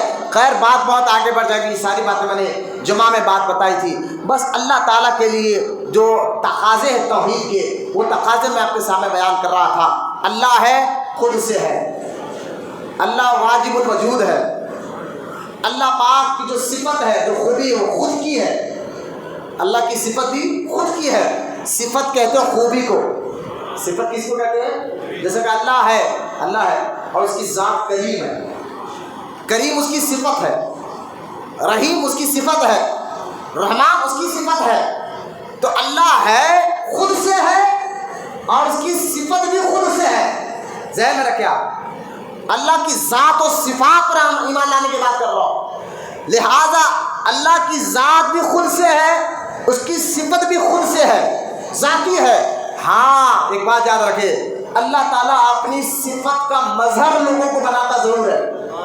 انبیاء اور اولیاء کو اپنی صفت کا مظہر بناتا ہے، اور اپنی صفتیں، اپنی خوبیاں اللہ پاک بندوں یعنی انبیاء اور اولیاء کو عطا فرماتا ہے. اب اس کا ثبوت آپ دیکھیں. اگر نہیں یہ کیا بات ہوئی، میں نے کہا بھائی ایک نے کئی آیتیں ہیں، میں اس کا ثبوت دینے سے پہلے لیکن ایک اور بات میں آپ کو کلیئر کرنا چاہتا ہوں، وہ یہ کہ صحیح بخاری کی حدیث میں نے جمعہ میں پڑھی تھی. یہ بتاؤ، میں ذہن ہے یہ بات ضرور بتاؤں گا وقت کے تقاضے کے تحت، کہ اللہ اپنی صفتیں بندوں کو بھی دیتا ہے، اپنے محبوب بندوں کو اپنی صفت دیتا ہے. اور یہ صفت جو دے رہا ہے یہ عطائی ہے، اور اللہ کی صفت ذاتی ہے. ذاتی اور عطائی کا ذہن میں رکھ کے میں بتاؤں گا. لیکن ایک اور میں آپ کو بات کلیئر کرنا چاہتا ہوں کہ وہ یہ کہ اللہ والوں کی محبت تو ہمیں شرک تک نہیں لے جائے گی، اللہ کی رضا تک لے جائے گی انشاءاللہ. اور ہم بزرگان دین کی عبادت نہیں محبت کرتے، اور مشرکین بتوں کی عبادت بھی کرتے تھے اور ان کو وسیلہ بھی مانتے تھے. یہ ان کی دوہری غلطی تھی. یہ فرق بتا رہا ہوں. اب آگے میں آپ کو سمجھانا چاہتا ہوں کہ دیکھیے اللہ تعالیٰ کے بارے میں جو لوگ یہ کہتے ہیں کہ اب جیسے کہ ہم اللہ کو واجب الوجود مانتے ہیں، خود سے مانتے ہیں، اور جو ہے خالق مانتے ہیں، یہ ساری باتیں صرف کس کے لیے مانتے ہیں؟ اللہ کے لیے. سمجھ رہے؟ اللہ خود سے اگر کوئی ہے، کون ہے؟ واجب الوجود، خالق، یہ اللہ ہے نا. اب یہی صفت شرک کس کو کہتا ہے آپ کو بتا رہا ہوں. اگر کسی بزرگان دین سے مدد مانگنا شرک ہے تو پہلے آپ ذہن میں رکھیں شرک کا معنی کیا ہے. بہت لوگوں سے آگے شرک، آپ درگاہ کو جا رہے شرک ہو رہا ہے، آپ وہاں ٹھہر کر دعا مانگ رہے شرک ہو رہا ہے، آپ غوث پاک کو یا غوث المدد کہہ رہے شرک ہو رہا ہے، یا رسول اللہ کہنا بھی شرک ہے. فتویٰ نکلا ہے، دیوبندیوں نے وہابیوں نے فتویٰ دیا اس بات کا کہ رسول کو یا رسول اللہ کہنا شرک ہے. اور دیکھیں آپ، یا ہم نے کہا کیوں شرک ہے، کیوں شرک ہے؟ بولے دیکھو یا کا معنی ہے دعا کے، یا کا معنی ہے مدد کے. لہذا یا کہہ کر اگر کسی کو بولا جائے گا، کیونکہ یا کا معنی ذہن میں رکھے، یا الف یا کا معنی ذہن میں رکھے، یا کا معنی دعا، یا کا معنی کیا ہے؟ دعا کے. یا کا معنی سننے کے بھی ہے. عربی ایک ایسی زبان ہے، عربی زبان ایک لفظ کے کئی معنی نکلتے ہیں. ذہن میں رکھیے آپ، یا کے معنی کئی نکلے. اگر فیروز اللغت اگر آپ اٹھا کر دیکھیں گے، لغت کی عربی کی ڈکشنری کی بڑی مشہور کتاب ہے فیروز اللغات، یہ عربی ڈکشنری کی بڑی مشہور کتاب ہے. اس کتاب میں اگر آپ اٹھا کر دیکھیں گے تو ایک ایک عربی کے ایک ایک لفظ کے 100 معنی بھی دکھائے گئے. تو یا کے کئی معنی ہے. یا کا معنی پکارنے کے لیے ہے، کسی کو ہم پکارے. یا کا معنی جو ہے مدد کے لیے بھی ہے. یا کا معنی دعا کے لیے بھی ہے. تو وہاں بھی کہتے ہیں دیکھو یا اللہ کہو، یا رسول اللہ مت کہو، کیونکہ یا پکار رہے ہو تم صرف اللہ کو کہ سننے والا اللہ ہے. ہم نے کہا بھائی دیکھو پہلے تو اللہ کے لیے دور نزدیک سب ہے ہی نہیں. یہ آپ کے ہمارے لیے، ہم نزدیک سے سن سکتے، دور سے یہ ہمارے لیے. اللہ کے لیے دور نزدیک کوئی فاصلہ نہیں ہے. یہ فاصلوں کی تعداد یہ آپ کے ہمارے لیے لگائی ہے، رب کے لیے کیوں لگایا جا رہا ہے؟ وہ دور سے ہو یا نزدیک ہو، کہیں سے پکارا سنتا ضرور ہے. پہلے تو یہ تو یا کا معنی دعا کے لیے بھی ہے، یا کا لیے یا صرف اللہ کے لیے بولا جائے گا. سارے وہابی کہتے ہیں یا اللہ کہو، یا رسول اللہ مت کہو، کیونکہ اگر یا رسول اللہ کہو گے تو یا رسول اللہ کہو گے تو اس کا مطلب ہے کہ رسول سن رہے ہیں، مدد کر رہے ہیں. اور وہابی کہتے ہیں رسول معاذ اللہ مر گئے مٹی میں مل گئے، اب وہ کچھ بھی سن نہیں سکتے، مدد نہیں کر سکتے. پہلے میں اس کا جواب دے رہا ہوں، یہ وہابیوں کا اعتراض ہے. اس کا جواب کیا ہے آپ سن لیجیے. آپ جواب یہ ہے یا کہہ کر نبی کو ہم پکارتے یا رسول اللہ، اور پکارنا بھی چاہیے. یا کہہ کر رسول کو نبی کو پکارنا یہ ہمارا نہیں رب کا طریقہ ہے. جواب یہ بولے کیوں؟ یا کہہ کر قرآن میں اللہ نے کہاں پکارا؟ میں نے پکارا ایک نہیں کئی آئے تھے. بولے کہا دیکھو یا کہہ کر نہیں پکارا، میں نے کہا وہ رب رہ کر پکارے، محبوب کو یا کہہ کر پکارے، وہ رب ہو کر محبوب کو یا کہہ کر پکارے، تو ہم ان کے امتی ہو کر رسول کو یا رسول اللہ نہیں ہو پکارے؟ وہ کیوں؟ کہاں لکھا؟ میں نے کہا قرآن میں یہ آیت نہیں ہے، یا ایھا النبی، یہ لفظ آیا نا یا ایھا النبی، اے نبی، یہاں سے مراد حضور ہے، یا ایھا النبی، یا کہہ کر قرآن میں اللہ پاک نے آیت بتا یا کہہ کر، اور کہا ہے اللہ لا مقام ہے، اس کے لیے کوئی مکان نہیں، اللہ کے لیے کوئی مکان نہیں، وہ لا مقام میں رہ کر محبوب کو یا کہہ کر پکارے، وہ لا مقام میں رہ کر محبوب کو یا کہہ کر پکارے، اور ہم ان کے غلام ان کے مکان میں رہ کر رسول کو یا کہہ کر کیوں نہ پکارے؟ کتنا گھنٹہ تم جو فتویٰ دے رہے ہو کہ یا کہہ کر صرف اللہ کو پکارا جائے گا، خود رب نے مصطفیٰ کو یا کہہ کر پکارا ہے، یا ایھا النبی، ایک آ رہا ہے یا ایھا المدثر، یا ایھا المزمل، میں نے کہا یہاں یا نہیں آ رہا بار بار، تو لہٰذا یہ کہنا کہ یا صرف اللہ کے لیے پکارا جائے گا، وہ شرک کا پہلے معنی ذہن میں رکھے دیکھے، اس لیے یا ضرور پکارے، یا بولنے سے شرک نہیں ہوتا، کیوں؟ کیونکہ اعلیٰ حضرت فرماتے ہیں دشمن احمد پر شدت کیجیے، حضور کے دشمنوں پر اعلیٰ حضرت فرماتے ہیں بریلی کے، اب آپ نے کئی اشعار سنے ہو گئے، کسی ولی کے اشعار کو آپ سنیے، اعلیٰ حضرت امام احمد رضا خان رحمۃ اللہ تعالیٰ علیہ فرماتے ہیں کہ دشمن احمد پر شدت کیجیے، ملحدوں کی کیا مرمت کیجیے۔ بھائی بعض لوگ کہتے نا صوفی ہے کسی کو برا نہیں بولتے، میں نے کہا ایسا صوفی ہے ہی ہو، غلط کو غلط نہ کہ وہ صوفی کا ہو، وہ تو ملحد ہوتا ہے، صوفی تو ہوتا ہے کہ صحیح کو صحیح کہے اور غلط کو غلط کہے، اس کے سامنے غلط کام ہو رہا بولے میں کسی کو برا نہیں بولتا ہے، جب ان کا پیر کو گالی دو تو غصہ آ جاتا، تو آپ کو بھی سمجھانا ہے بھائی کسی کو برا مت بولو، ہم ان کے اماں ابا کو گالی دو تو غصہ آ جاتا، رسول کو کہو نا ہم سب کو لے کر چلتے ہیں، کسی کو برا نہیں کہتے، میں نے کہا تمہارے ابا امی کو گالی دو تو غصہ آتا ہے، رسول کو تمہارے سامنے یہ بدبخت آنے والی باتیں کرتا ہے اور تمہیں کوئی فرق نہیں پڑتا، کہا تم جانے تمہارا ایمان جانے، ہم تو آقا کے، کیونکہ ہمیں یقین ہے مرنے کے بعد یہ چہرہ حضور کو دکھانا ہے، خبر میں حضور آنے والے ہیں، یہ چہرہ حضور دیکھیں گے تو ہم جو ہے فخر سے کہیں گے یا رسول اللہ، لہذا دشمن بات جو نا صوفی کسی کو برا نہیں بولتے، میں نے کہا خود قرآن میں سورہ توبہ میں اللہ فرماتا ہے یا ایھا النبی، اے محبوب کفار اور منافقین پر شدت کیجیے، بولے نا محبت اس کا، کفار اور منافقین پر شدت کیجیے، اب اعلیٰ حضرت فرماتے ہیں دشمن احمد پر شدت کیجیے، بولے جائے سبحان اللہ، یہ قرآن کے معنی کو ذہن میں رکھے، کیا فرمایا اعلیٰ حضرت دشمن احمد پر، یعنی احمد حضور کا نام ہے نا، ان کے دشمنوں گستاخوں پر کوئی نرمی نہیں، کوئی جی نہیں، شدت کیجیے، کیونکہ دشمنوں پر اللہ اور اس کے رسول کے دشمنوں پر شدت کرنا، ان پر غصہ دکھانا یہ اللہ کا حکم ہے، لہذا اعلیٰ حضرت فرماتے دشمن احمد پر شدت کیجیے، ملحدوں کی کیا مرمت کیجیے، ہے جو حضور کا نہیں ہے، جو حضور کے بارے میں بے تکے باتیں کرتا ہوں، ان کی کیا مرمت، ان کے لیے کیا نرمی، ان کے لیے کیا عزت، کہا ملحدوں کی کیا مرمت کیجیے، پھر آگے فرماتے ہیں اعلیٰ غیظ میں جل جائے بددینوں کے دل، غیظ کہتے ہیں، بولتے ہیں ارے یار ہمارے دشمن کو تو میں نے جلا دیا، میری بات سن کر جل بھن گیا والے، تو میں کہتا ہوں دیکھو دشمنی بھی اللہ کے لیے اور دوستی بھی اللہ کے لیے، حدیث پاک ہے کامل ایمان والا وہ ہے کہ دشمنی بھی اللہ کے لیے کرے، یعنی اللہ کے دشمنوں سے دشمنی رکھے، اللہ کے محبوب بندوں سے محبت رکھنا یہ ایمان کے کامل ہونے کی پہچان ہے۔ اعلیٰ حضرت فرماتے ہیں غیظ میں جل جائے بددینوں کے دل، یا رسول اللہ کی کثرت کیجیے، یا رسول اللہ کی کثرت کیجیے، لہذا رسول کو یا بزرگان دین کو یا کہہ کر پکارنا، ہم جو کہتے ہیں یا رسول اللہ، یا غوث اعظم، یا غریب نواز، تو ہمارا عقیدہ یہ ہے کہ اللہ تعالیٰ کی دی ہوئی طاقت سے غوث اعظم مدد کرتے ہیں، اللہ کی دی ہوئی طاقت سے غریب نواز مدد کرتے ہیں، اللہ کی دی ہوئی طاقت اور اس کی عطا سے رسول بھی مدد کرتے ہیں، تو لہٰذا یا کہہ کر جو ہم رسول کو پکار رہے ہیں یہ اس لیے پکارتے ہیں کہ اللہ کی عطا سے وہ مدد کرتے ہیں۔ اب آج کے بعد میں آپ کو پھر ایک بات بتا رہا ہوں، بولے شرک ہو گیا، جھنڈا لگایا شرک، مزار پر آ کر دعا مانگے شرک، میلاد کا جلوس لگایا شرک، اس شرک سے ہمیں ڈراتے ہیں، یہ شرک ہوگا، شرک ہو گیا، شرک ہو گیا، تم شرک کر رہا ہو، مشرک ہو، مشرک ہو گئے۔ اس شرک کا اتنا، کیونکہ ایک ایمان والا، ایک بھولا بھولا سنی، اس کے سب سے زیادہ نزدیک کیا چیز ہوتا ہے؟ وہ ایمان ہے، اور وہ ڈرتا ہے شرک کا نام سن کر، خوف کرتا ہے کو بھائی شرک کہتے۔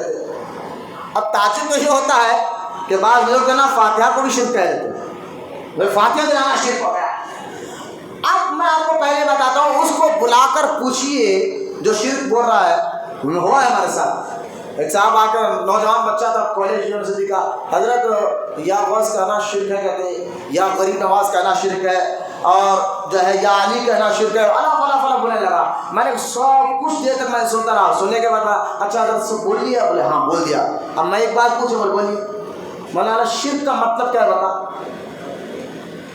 یہ ذہن میں آپ لوگوں کو بھی رکھنا ہے، سب کو رکھنا ہے۔ شرک کا معنی اور مطلب بتا، یقین جانے سر ہو جاتا رہا بتا نہیں یہی شرک ہے۔ ارے بھائی شرک کا معنی تو بتا، مطلب تو بتا، شرک کہتے کس کو ہے؟ آپ دیکھیں شرک کہتے کس کو، میں آپ کو بتا رہا ہوں، کسی کو واجب الوجود مان لینا اللہ کے علاوہ، کسی کو عبادت کے لائق مان لینا اللہ کے علاوہ، کسی کو جو ہے نا واجب الوجود ماننا۔ اب مجھے بتائیے اللہ کے علاوہ واجب الوجود کسی کو مانتے ہیں؟ کسی کو نہیں مانتے، صرف مانتے تو کس کو؟ اللہ کو۔ یہ صفت صرف اللہ میں ہے، واجب الوجود، بولے نا واجب الوجود خود سے اللہ، اس کی صفت ہے، خود کی ہے، ذاتی ہے، یہ صفت ہے اس کی ذاتی ہے۔ اور غوث اعظم کے پاس جو کمال ہے، جو خوبیاں ہے، یہ خود سے نہیں ہے، اللہ کی دی ہوئی سے ہے۔ بولے نا محبت سے۔ غریب نواز کے پاس جو خوبیاں، جو صفت ہے، وہ خود سے نہیں ہے، اللہ کے دینے سے ہے۔ رسول اللہ کے پاس جو خوبیاں، جو صفتیں ہیں، وہ خود سے نہیں ہے، اللہ کے دینے سے ہے۔ اگر خود سے کسی نے کمال ہے تو اللہ ہے، خود سے کسی نے خوبیاں تو اللہ ہے، واجب الوجود اللہ ہے، اور عبادت کے لائق۔ اگر ہم نے اللہ کے علاوہ کسی بزرگ کے بارے میں یہ عقیدہ رکھا، کسی پہاڑ، جھاڑ، پتھر کے بارے میں یہ عقیدہ رکھا، تو ہوگا شرک۔ اور الحمدللہ ایک پنچر جڑانے والا بھی، عام مسلمانوں میں بیچارہ غریب محنت کرنے والا، پنچر جڑانے والا، بھنڈی ڈھکنے والے کا بھی یہ عقیدہ نہیں ہے کہ وہ غوث اعظم کی عبادت کرتا ہے، وہ غریب۔ اس سے بھی پوچھو، ارے میاں غوث اعظم سے محبت کرتے؟ بولے ہاں کرتے ہو۔ عبادت کرنا نہیں، یہ کیا کہہ رہے ہو میاں؟ عبادت صرف ہم اللہ کی کرتے ہیں۔ میں نے کہا یہ عام مسلمانوں میں جو بالکل بیچارہ غریب ہے، جو محنت مزدوری حلال روٹی کما کر رہا ہے، اس کو بھی اتنا علم ہے کہ عبادت صرف اللہ کی جاتی ہے، اور یہ خوبیاں صرف اللہ میں مانی جاتی ہے۔ بزرگان دین میں جو خوبیاں ہے، جو کمال ہے، یہ سارے خوبیاں، یہ کمال، یہ خود سے نہیں ہے، اللہ کے دینے سے ہے۔ بولے نا محبت سے سبحان اللہ۔ اب مجھے بتائیے اتنا واضح فرق ہوگا ذاتی اور عطائی میں، ذہن میں رکھا، ذاتی خوبیاں خود سے صرف کس میں ہے؟ اللہ، ذاتی خود سے کسی کو، اس کو وہ خوبی اللہ کو کسی نے دی ہے، خود سے ہے، واجب الوجود وہ خود سے ہے، عبادت کے لیے وہ خود ہے، لہٰذا یہ خوبی صرف اللہ میں ہے، اور اللہ اپنی ہر صفت بندوں کو نہیں دیتا ہے سوائے عبادت کی۔ عبادت والی صفت یہ صرف الوہیت کی صفت صرف اللہ کی ہے، عبادت صرف اللہ کی ہے، باقی مدد کرنے کی صفت خود سے اللہ کی ہے، لیکن اللہ کی عطا سے اللہ کے نیک بندے بھی مدد کر لیتے ہیں۔ یہ آپ کو فرق سمجھنا ہوگا کہ بزرگان دین جو مدد کرتے ہیں یہ شرک نہیں، اللہ کی عطا سے مدد کرتے ہیں۔ اچھا یہ باتیں ذہن میں ہے کہ شرک کس کو کہنا ہے، میں بتا دیا۔ اب صحیح بخاری میں حدیث ہے، کیونکہ پہلے انبیاء علیہ السلام جتنے آئے ہیں کم و بیش 1,24,000۔ سستی نہ کرے یار، بہت میں سکون سے آپ کو سمجھا رہا ہوں، بالکل اطمینان سے میری باتوں کو ذہن میں بٹھائیں۔ ادھر ادھر کہ اگر کسی کو ابھی بھی سستی کھائی ہے تو باہر جائے، ٹہل کر آ جائے، پرواہ نہیں ہوا کر نماز پڑھ لے کے چلے جائے، لیکن خدا کے واسطے میری ان باتوں کو اپنے ذہن میں بٹھائے۔ اور آپ روڈیوں، پہلوانوں، سود خوروں کے ساتھ کو بیٹھ جاتے ہیں، اللہ کے گھر میں بیٹھے تو چہروں پر حشاشی لائی، یوں چہرہ اتار کے ہاں حضرت کب ٹائم ہوتا ہے کہ لے کے بیٹھیے، آپ فون میں کتنا ٹائم لے کے بیٹھتے ہیں، ذرا بھی چہرہ نہیں اترتا۔ دیکھو میں نوجوان چلا ساری رات فون میں دیکھیں گے چہرے پہ نیند کا اثر ہوتے ہیں نا، گلزار بھی آتے۔ یہ اتنا ضرورت کی زندگی ہو گئی یہ چیز ہمارے ساتھ، ہاں یہ نہیں رہا تو آج آدمی بے چین ہو رہا ہے۔ وہاں وقت دے رہے یار اللہ کے گھر میں، بلکہ اب آپ بیٹھے ہو یہ عبادت ہے، نماز کے انتظار میں بیٹھنا عبادت ہے، مسجد میں بیٹھنا عبادت ہے۔ لہٰذا مسجدوں کی محبت ہمارے لیے ضروری ہے، مسجدوں کا ادب، مسجدوں کی عزت یہ ضروری ہے۔ آپ جب محبت کرو گے تبھی تو اس کو آباد کرو گے نا انشاءاللہ۔ لہٰذا بالکل اطمینان سے بیٹھیے، میں وہ رک کر ایک بات آپ کو سمجھانے کی کوشش کر رہا ہوں تاکہ آپ کو شرک کا معاملہ معنی آپ کو میں نے بتایا ہے۔ اب اگر آپ کے کوئی وہابی یہ کہے کہ یہ فلاں فلاں کام شرک ہے، فاتحہ دلانا شرک ہے، کھانا، اور یہاں تک کہ بول جائے نا کھانا سامنے رکھ کر دلانا یہ تو شرک ہے، ہم کہتے ہیں بھائی کیسا شرک ہوگا؟ بولے دیکھو تم کھانا سامنے رکھ کر قرآن پڑھو، بولے ہاں غیر مسلم بھی اپنے پوجا کی تھالی سامنے رکھ کر جو ہے مورتی کے سامنے رکھ کرتا ہے، تم خبر کے سامنے رکھ رہے ہو، شرک۔ میں نے کہا جو وہ کرے شرک، بولے ہاں، پھر انہوں منہ سے کھانا کھاتا، تم کیا ہاتھ سے کھاتے؟ پھر انہیں جو اپنے خاص عبادت کے لیے کالے کپڑے پہن کر جاتا تروپتی وغیرہ، پھر تم خاص کعبے کا طواف کرنے کے لیے کوسن کپڑے پہن کے آتے، یہ بھی شرک، جو وہ کرو شرک۔ انہیں جا کر مورتی کے پھرتا تم کعبے کو گول پھر رہو تو شرک ہو جائے گا، کیا باتیں کرو۔ پہلے میں آپ کو شرک کے بارے میں ایک بہت بڑی بات آپ کو بتانے جا رہا ہوں تاکہ آپ کے ذہنوں سے ڈر ہی نکل جائے انشاءاللہ۔ مولویوں کی باتوں میں آ کر آپ ڈرے ہی نا۔ شرک کا معنی آپ کو بتانے سے پہلے میں نے معنی تو بتا دیا، لیکن شرک کے بارے میں ایک حدیث جو صحیح بخاری میں بھی ہے، کتاب الاعتصام میں، اور ابو داؤد شریف میں بھی حدیث پاک ہے، کیونکہ پہلے زمانے میں جتنے انبیاء آئے ہیں 1,00,000 کم و بیش 24,000، ہر نبی کے جانے کے بعد ان کی امت نے شرک کیا۔ نبی کے ہے تک خاموش رہے، جانے کے بعد شرک کیا۔ آدم علیہ السلام سے لے کر عیسیٰ علیہ السلام تک جتنے انبیاء رسول آئے، موسیٰ علیہ السلام جب تک تھے ان کی امت ان کی بات مانتی تھی، عمل کرتی تھی، اللہ ہی کی عبادت کرتی تھی۔ موسیٰ علیہ السلام دنیا سے گئے، پھر ان کی امت میں لوگ شرک کرنے والے پیدا ہوئے۔ اسی طرح ابراہیم علیہ السلام جب تک تھے لوگ ان کی بات مانتے تھے، اللہ ہی کی عبادت کرتے تھے۔ ابراہیم علیہ السلام کا انتقال ہوا، دنیا سے گئے، پھر ان کی امت شرک کرنا شروع کر دی۔ تو جتنے انبیاء علیہ السلام دنیا میں آئے، ذہن میں رکھیں آپ، جب تک وہ نبی ظاہری زندگی میں رہتا کوئی ان کی امت شرک نہیں کرتی، ان کو کلمہ پڑھنے والی، دنیا سے جانے کے بعد پھر شرک کرنے لگی تھی۔ لیکن حضور فرما رہے ہیں اب میرے بعد تو کوئی نبی آنے والا نہیں ہے، میں آخری نبی ہوں، لیکن میرے غلاموں سنو، مجھے اس بات کا خوف ہے ہی نہیں، مجھے اس بات کا ڈر ہے ہی نہیں کہ میرے جانے کے بعد میری امت شرک کرے گی۔ سرکار نے فرمایا نہیں، میرے جانے کے بعد جو ہے میری امت شرک کبھی نہیں کرے گی، ہاں دنیا کی محبت میں ضرور ڈوب جائے گی۔ آپ دیکھیں حضور تو فرما رہے ہیں کہ میری امت شرک نہیں کرے گی، بس ذہن میں حدیث ہے، صحیح بخاری میں حدیث پاک ہے۔ میں نے کہا وہابیو تم بھی اپنے مدرسوں میں یہ کتاب پڑھاتے ہو نا بخاری، میں نے کہا یہ جب بخاری کی یہ حدیث آتی تو کیا سمجھاتے لوگوں کو جسے حضور فرماتے ہیں میری امت شرک؟ آپ مجھے بتائیے حضور کی بات مانو گے یا ملا کی بات مانو گے؟ حضور فرما رہے ہیں میری امت میرے جانے کے بعد شرک کرے گی نہیں، تو حضور تو یہ کہہ رہے ہیں شرک میری امت میں نہیں ہوگا۔ یہ کون لوگ ہیں جو یہ کہہ رہے ہیں کہ نا شرک کرتے تم فلاں کام کرے شرک، فلاں کام کرے شرک، فلاں کام کرے شرک، لہٰذا شرک میری امت سرکار نے فرمایا میری امت نہیں کرے گی۔ اب آپ دیکھیے ایک صحابی ہے حضور کی بارگاہ میں، یہ ابو داؤد میں حدیث پاک ہے۔ اب شرک کی دو قسمیں ہیں، کتنے قسمیں؟ شرک خفی، شرک جلی، ٹھیک ہے؟ اب یوں سمجھے شرک اکبر، شرک اصغر، دو قسمیں۔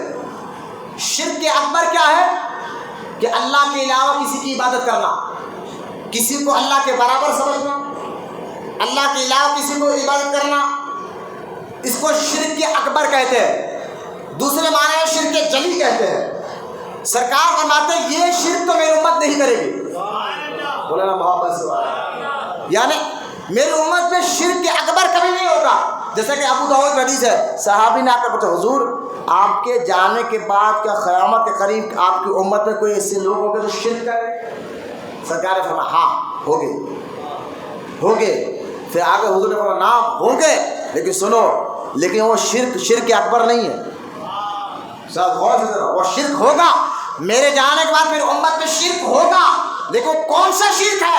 سرکار آگے فرماتے اسی حدیث میں حضور فرماتے لیکن میرے صحابی سن، میرے جانے کے بعد میرے امتی پہاڑ کی عبادت کبھی نہیں کریں گے، یعنی پتھروں کی عبادت کبھی نہیں کریں گے، جھاڑ کی عبادت کبھی نہیں کریں گے، چاند اور سورج تاروں کی عبادت کبھی نہیں کریں گے۔ یہ تو ناممکن ہے شرک اکبر تو نہیں ہوگا، شرک اصغر ضرور ہوگا۔ شرک اصغر کیا ہے؟ اس صحابی نے پوچھا حضور یہ شرک اصغر کیا ہے؟ حضور نے فرمایا دکھاوے کے لیے عبادت کرے گے۔ ریاکاری کو شرک اصغر کہا گیا ہے، دکھاوا کرنا، ریاکاری کرنا۔ تو ریاکاری اللہ اور اس کے رسول فرماتے ہیں دکھاوے کے لیے نماز پڑھنا کہ لوگ مجھے نمازی سمجھے، دکھاوے کے لیے عبادت کرنا لوگ تاکہ مجھے نیک سمجھے، لوگوں کے لیے، لوگ مجھے اچھا سمجھے، لوگ میری عزت کرے، لوگ مجھے نمازی بولے، لوگ میرے کو نیک کام کرنے والا بولے۔ تو یہ لوگوں کو دکھانے کے لیے جو عبادت کرتا ہے اس کو شرک اصغر کہا گیا۔ اور حضور نے فرمایا یہ میری امت میں ضرور ہوگا، یہ میری امت میں کچھ لوگ ہوں گے، ضرور ہوگا۔ اس لیے حدیث پاک میں ہے، اللہ جامع ترمذی میں حدیث ہے، ابو ہریرہ رضی اللہ تعالیٰ عنہ فرماتے جب یہ حدیث ابو ہریرہ سنا رہے تھے نا تو 3 بار آپ بے ہوش ہو گئے یہ حدیث سنانے سے پہلے، اور 3 بار بے ہوش ہو گئے، اتنا خوف تھا ابو ہریرہ کو یہ حدیث سنانے سے پہلے۔ اس کے بعد یہ آپ نے حدیث سنائی، اور حدیث کیا ہے سنا؟ قیامت کے دن اللہ تعالیٰ کے یہاں ایک حافظ قرآن آئے گا، اور ایک جو ہے مجاہد آئے گا، اور ایک سخی آئے گا، یہ تینوں اللہ کی بارگاہ میں کھڑے ہوں گے۔ اللہ پوچھے گا حافظ قرآن سے تو نے کیا کیا؟ یا اللہ میں تو قاری تھا قرآن کا، حافظ قرآن تھا، لوگوں کو قرآن پڑھ کر سناتا تھا، تقریر کرتا تھا، جو ہے لوگ میری تقریر سے متاثر ہوتے تھے، میں ان کو بیان بتاتا تھا، حلال کے مسئلے بتاتا تھا، حرام کے مسئلے بتاتا تھا۔ اللہ فرمائے گا اس قاری سے تو جھوٹا ہے، یہ جامع ترمذی کا حدیث ہے، تو جھوٹا ہے۔ سارے فرشتے کہیں گے تو جھوٹا ہے۔ اللہ فرمائے گا کہ اے قاری تو میرے لیے لوگوں کو نیکی کی دعوت نہیں دیتا تھا، تو صرف اس لیے نیکی کی دعوت دیتا تھا لوگ تیرے ہاتھ چومے، لوگ تیرے پیر چومے، لوگ تیری عزت کرے، لوگ واہ واہ کرے، تیری نیت اللہ کے لیے نہیں لوگوں کو دکھانے کے لیے تھی۔ پھر اللہ فرمائے گا اس کو گھسیٹ کے لے جا کر دوزخ میں ڈال دو، اس قاری کو لے جا کر دوزخ میں ڈال دیا جائے گا۔ پھر اللہ سخی کو بلوائے گا، تو کیا کرتا تھا؟ یا اللہ میں نے تجھے جو مجھے دولت تو نے دی تھی، میں غریبوں کو کپڑے پہناتا، کھانا کھلاتا تھا، فلاں فلاں کام کرتا تھا، غریبوں کی مدد کرتا تھا، میں بڑا سخی تھا دنیا میں۔ اللہ فرمائے گا تو جھوٹا، سارے فرشتے کہیں گے تو جھوٹا ہے، یہ سارا کام تم لوگوں کو دکھانے کے لیے کرتا تھا، لوگ تیری عزت کرے، لوگ تجھے سخی سمجھے، لوگ کہ یار بڑا آدمی، بڑا دلدار آدمی ہے، غریبوں کی بہت مدد کرتا ہے، اس نیت کے ساتھ وہ سخاوت کرتا تھا۔ اللہ فرمائے گا اس کو گھسیٹ کے لے جا کر دوزخ میں ڈال دو۔ پھر اللہ ایک شہید کو لائے گا جو اللہ کی راہ میں جان دیا تھا، وہ اس کو بلوائے گا، تو کیا کیا؟ بولے اللہ میں نے تیرے نام پر جان دی، میں دشمنوں سے لڑتا رہتے۔ اللہ فرمائے گا تو جھوٹا ہے، سارے فرشتے کہیں گے تو جھوٹا ہے، تو نے میرے نام پر میرے لیے جان نہیں دی، صرف تو نے یہ جان، صرف تو نے جو ہے نا اپنا یہ جان اس لیے دی ہے کہ لوگ تجھے مجاہد سمجھے۔ میاں یہ بچوں کو جاؤ بولو، اٹھک بیٹھک رکھو، میرے جانا ہے تو چلے جاؤ بولو بھائی، اگر کسی کو جانا بھی بولو یہ بچے سامنے جاؤ، جانا ہے تو چلے جائیے، لیکن خدا کے واضح اٹھک بیٹھک چالے مت کریے، ٹھیک ہے؟ چبوتروں پہ ہوٹلوں پر ان لوگوں کو بیٹھنے کو ٹائم ملتا ہے یا نہیں مل رہا، اللہ خیر کرے۔ لہٰذا اب غور کرے اس مجاہد کو جو اللہ کی راہ میں شہید ہوا تھا، وہ صرف دکھاوے کے لیے اس کو بھی دوزخ میں ڈالا جائے گا۔ تو اس کو کہتے ہیں ریاکاری، دکھاوے کے لیے عبادت کرنا، اور حدیث میں آیا ہے یہ شرک اصغر ہے۔ یہ کیا ہے؟ شرک۔ لہذا شرک کی 2 قسمیں ہو گئی، شرک اکبر، شرک اصغر۔ سرکار نے فرمایا میری امت میں شرک اکبر کبھی نہیں ہوگا، بولیے محبت سے سبحان اللہ، محبت سے بولیے سبحان اللہ، میری امت میں شرک اکبر کبھی نہیں ہوگا، شرک اصغر ہوگا۔ لہذا بزرگوں کو مدد کے لیے پکارنا، ان کو وسیلہ مانگنا، ارے یہ تو حضور کے زمانے میں بھی ہوتا تھا اور حضور سے پہلے بھی ہوا کرتا تھا۔ اب مجھے بتائیے آدم علیہ السلام زمین پر اتارے گئے اپنی بھول کی وجہ سے، گناہ کی وجہ سے نہیں، نبی گناہ نہیں کرتا، بھول کی وجہ سے، جان بوجھ کر بھی نہیں کیا تھا، ایک بھول ہو گئی تھی، اس بھول کی وجہ سے زمین پر اتارے گئے، 300 سال روتے رہے۔ صحیح بخاری میں حدیث پاک ہے، میں نے کہا دیکھو آدم علیہ السلام زمین پر، یعنی انسانوں میں سب سے پہلے انسان آدم ہے جو زمین پر آئے ہیں، وہ زمین پر آئے ہیں، اور جب انہوں نے دیکھا کہ زمین پر آئے اور آنے کے بعد 300 سال تک روتے رہے، بات نہیں سنی گئی، لیکن جب حضور کے نام کا وسیلہ لیا، وہاں وسیلہ لیا، ابھی حضور تو پیدا نہیں ہوا، دنیا میں آئے، آدم علیہ السلام کی دعا حضور کے وسیلے سے قبول ہوتی ہے۔ لہٰذا یہ اچھا مجھے بتائیے، ایک آیت وہابی بدعقیدہ لوگ نا یہ ایک آیت میں ابھی جو پڑھ کے سورہ بقرہ کی آیت مبارک ہے، یہ آیت سورہ بقرہ کی ہے، یہ آیت پڑھ کر سارے مسلمانوں کو یہ مشرک کہتے ہیں، جو بزرگوں کو مدد کے لیے مانتے ہیں وہ کہتے ہیں مشرک۔ کیوں؟ کون سی آیت ہے سورہ بقرہ کی جس میں اللہ ارشاد فرماتا ہے وما لکم من دون اللہ من ولی ولا نصیر۔ اللہ فرماتا ہے وما لکم من دون اللہ، کون ہے اللہ کے علاوہ تمہاری مدد کرنے والا؟ کون ہے اللہ کے علاوہ تمہاری مدد کرنے والا؟ لہذا کوئی ولی تمہارا مدد نہیں ہے، ولی کوئی مدد کرنے والا نہیں ہے۔ اب یہ آیت پڑھ کر کہتے دیکھو اللہ خود فرماتا ہے وما لکم من دون اللہ، وما لکم من دون اللہ، اللہ کے علاوہ کوئی تمہاری مدد نہیں کر سکتا، کوئی ولی والا نصیر، ولی والا نصیر، کوئی مددگار نہیں اللہ کے علاوہ، نہ کوئی ولی مددگار ہے، نہ کوئی غوث مددگار ہے، نہ کوئی خواجہ مددگار ہے، نہ کوئی بندہ نواز مددگار ہے، اللہ کے علاوہ کوئی مددگار ہے ہی نہیں۔ اور یہ آیت پڑھ کر کہتے ہیں مشکل کی شاء اللہ ہے، مصیبتوں کو دور کرنے والا اللہ ہے، پریشانیوں کو دور کرنے والا اللہ ہے۔ یہ ساری اس آیت کا غلط معنی لوگوں کو سمجھاتے ہیں اور کہتے نہیں۔ میں نے کہا سر ٹھیک ہے، اگر یہی آیت، آپ سننا میری بات، اگر ان کی بات مان بھی لی جائے، یہ بات یہ آیت جو ہے قرآن میں آیت ہے اور آیت ہے بھی بالکل سورہ بقرہ کی آیت مبارک ہے، لہٰذا اگر مان بھی لیا جائے کہ ہاں بھائی اللہ کے علاوہ جو ہے کوئی تمہارا مددگار نہیں ہے، تو سب سے پہلے یہ آیت کو اگر مانیں گے تو قرآن سے ٹکرائے گا، پہلی خرابی بتا رہا ہوں۔ یہ آیت کا یہی معنی نکالیں، اصل میں آیت کا یہ معنی ہے حقیقی طور پر مدد کرنے والا، یہ آیت کا معنی یہ ہے حقیقی طور پر مدد کرنے والا، حقیقی طور پر مدد کرنے والا۔ جیسا کہ بارش کون برساتا ہے؟ ذریعہ ابر کو بنا دیتا ہے۔ بھوک کون مٹاتا ہے؟ ذریعہ روٹی اور چاول کو بنا دیتا ہے۔ پیاس کون مٹاتا ہے؟ ذریعہ پانی کو بنا دیتا ہے۔ اسی طرح حقیقی طور پر مدد اللہ ہی کرتا ہے، ذریعہ رسول کو غوث و خواجہ کو بنا دیتا ہے۔ ذہن میں رکھیں اس باتوں کو۔ لیکن اگر وہابی کی یہ آیت کا یہی معنی مان لیا جائے کہ اللہ کے علاوہ کوئی مددگار نہیں، کوئی ولی نہیں، کوئی نہیں، تو پھر قرآن سے ٹکرا جائے گا۔ بھائی قرآن سے مطلب آپ سمجھے میں کیا کہنا چاہ رہا ہوں؟ قرآن سے ٹکرا جائے گا۔ کیوں؟ پہلے اس کا مطلب آپ سمجھیے، مطلب میں آپ کو یہ سمجھانا چاہ رہا ہوں کہ قرآن اللہ کا کلام ہے، اس میں کوئی خرابی، اس میں کوئی عیب، کوئی شک کی بات سمجھ کر بولا۔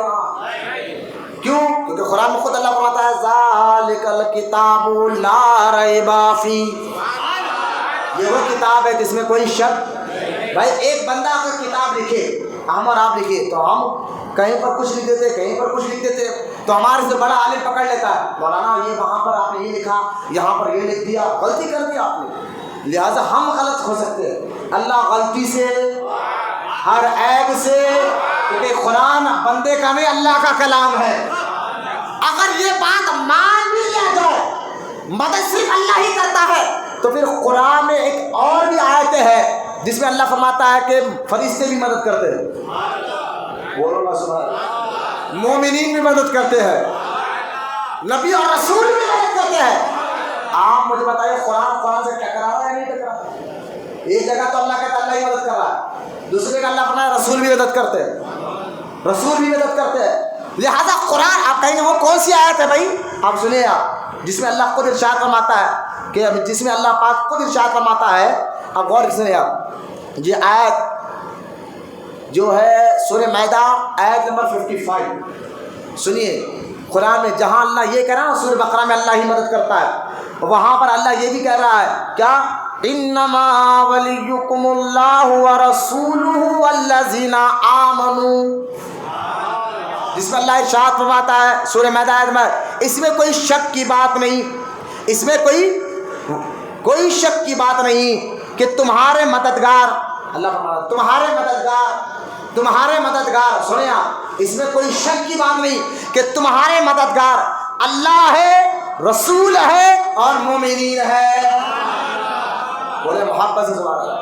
میں نے کہا مولوی صاحب کبھی یہ آیت کبھی پڑھ کر سناؤ لوگوں کو، جہاں اللہ یہ کہتا اللہ ہی مدد کرتا ہے، تو وہاں پر یہ بھی تو آیت ہے نا قرآن میں سورہ مائدہ میں جس میں اللہ خود ارشاد فرماتا کرتا ہے وَرَسُولُهُ وَالَّذِينَ آمَنُوا، اللہ بھی مدد کرتا ہے اہل ایمان کی، رسول بھی مدد کرتے ہیں اور مومنین بھی مدد کرتے ہیں۔ پھر یہ آیت کا معنی کیا نکالو جو آیت سورہ مائدہ کی ہے؟ اور ایک آیت سنیے جس میں اللہ فرماتا ہے سورہ نساء آیت نمبر 75، اللہ ارشاد فرماتا ہے وَجَعَلْنَا مِن لَّدُنْكَ وَلِيًّا وَجَعَلْنَا مِن لَّدُنْكَ نَصِيرًا۔ اللہ ارشاد فرماتا ہے اور اے اللہ، یہاں ایک دعا سکھائی جا رہی ہے کہ اے اللہ اپنی طرف سے ہمارے لیے ولی اور اپنی طرف سے ہمارے لیے مددگار بنا نیک لوگوں کو۔ بولنا محبت سے سبحان اللہ۔ میں نے کہا قرآن میں سورہ نساء میں یہ بھی آیت آ گئی، اب آ جائے میں آیت نہیں پڑھوں گا، آپ کو معنی سمجھا۔ سورہ مائدہ آیت نمبر 2، یہ دو آیت میں نے بتائی جس میں اللہ نے فرمایا کہ رسول بھی مدد کرتے ہیں، مومنین بھی تمہاری مدد کرتے ہیں، اور ایک آیت میں اللہ دعا کا طریقہ سکھا رہا ہے اللہ کہ تم مجھ سے دعا کرو اے اللہ اپنی طرف سے ہمارے لیے ولی اور مددگار بنا۔ اور ایک آیت سورہ مائدہ کی سنیں آپ جس میں اللہ ارشاد فرماتا ہے کہ تم نیکی اور پرہیزگاری میں ایک دوسرے کی مدد کرتے رہو۔ اے ایمان والو، نیکی کے کام میں ایک دوسرے کی مدد کرتے رہو، گناہ کے کام میں نہیں۔ میں نے کہا یہ مددگار اللہ نے بنایا نہیں بنایا؟ اب حقیقی طور پر مدد کرنے والا سمجھ گیا کون آنا چاہ رہا مدد کے حقیقی طور پر مدد کرنے والا، حقیقی طور پر مدد کرنے والا، اور یہ غوث اعظم ہو، قریب نواز ہو، بزرگان دین ہو، ان کو مددگار بنانے والا بھی یہ خود قرآن کی آیت ہے، ان کو مددگار اللہ نے خود بنایا ہے۔ اب آپ یہ مت سمجھیے کہ اللہ تعالیٰ جو ہے محتاج ہے ان کا اس لیے مدد مانگا، نہیں۔ دیکھیے اللہ کسی کا محتاج نہیں، اللہ وسیلے کا محتاج، بغیر ذریعے کے بھی اللہ بارش دے سکتا ہے، وہ قدرت والا، بغیر ذریعے کے بھی اللہ بندوں کو اولاد دے سکتا ہے، بغیر ماں باپ کے آدم کو نہیں پیدا کیا، بغیر باپ کے عیسیٰ علیہ السلام کو نہیں پیدا کیا، دے سکتا ہے۔ تو وہابی کہنے لگا جب اللہ بغیر ذریعے کے بھی مدد کر سکتا ہے تو آپ یہ کیوں نہیں کہتے ڈائریکٹ مانگو؟ ہم نے کہا یہی تو آپ کو سمجھانا چاہ رہے ہیں، اللہ بغیر ذریعے کے بھی مدد کر سکتا ہے لیکن کرتا نہیں، کر سکتا ہے لیکن کرتا نہیں۔ بولے کیوں؟ بولے اس کی مرضی، اس سے پوچھ، جو ذریعے اس نے بنائے ہیں، ذریعے اس نے بنائے، ہم نے تھوڑی بنائے ہیں۔ بارش برسائے گا تو ابر کو ذریعہ بنا دے گا، بھوک مٹائے گا تو روٹی اور چاول کو ذریعہ بنا دے گا، پیاس مٹائے گا تو پانی کو ذریعہ بنا دے گا، لہٰذا یہ ذریعے ہم نے نہیں اللہ نے بنائے ہیں۔ بولے محبت سے سبحان اللہ۔ اچھا دیکھیں ایک تو یہ خرابی آ گئی۔ اب دوسری بات میں آپ کو بتاتا ہوں، دیکھیں اگر ذریعے کا یہ عالم دنیا ہے نا، کہ دنیا میں ہر چیز ذریعے سے ہی ملتی ہے، عالم اسباب سے ہی ملتی ہے۔ ہم دنیا میں آئے تو ذریعے سے آئے، وسیلہ ماں باپ ہمارا وسیلہ بنے، دنیا میں بھی آئے تو ذریعے سے آئے ہیں۔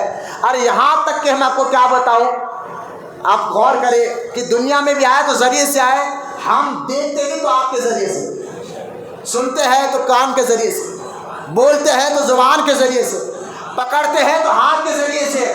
اب یہاں دیکھو ہمیں ذریعے کی کہاں کہاں ضرورت نہیں ہے، وسیلے کی کہاں کہاں ضرورت نہیں ہے۔ دیکھتے ہو تو ہاتھ کے ذریعے سے، بولتے ہو تو زبان کے ذریعے سے، پکڑتے ہو تو ہاتھ کے ذریعے سے، سنتے ہو تو کان کے ذریعے سے، چلتے ہو تو پیر کے ذریعے سے۔ سنو تم قبرستان بھی بغیر ذریعے کے نہیں جا سکتے، قبرستان بھی بغیر ذریعے سے نہیں جا سکے۔ مر جاؤ گے نا، مرو گے تو غسال تمہیں ذریعہ بنے گا غسل دینے کا، غسال غسل دیا جا رہا ہے، تم کچھ نہیں کر سکتے، ذریعہ بنا، غسل دیا جا رہا ہے، اور تمہیں کفن پہنایا جا رہا ہے، تمہیں کاندھوں کے ذریعے قبرستان تک پہنچایا جا رہا ہے۔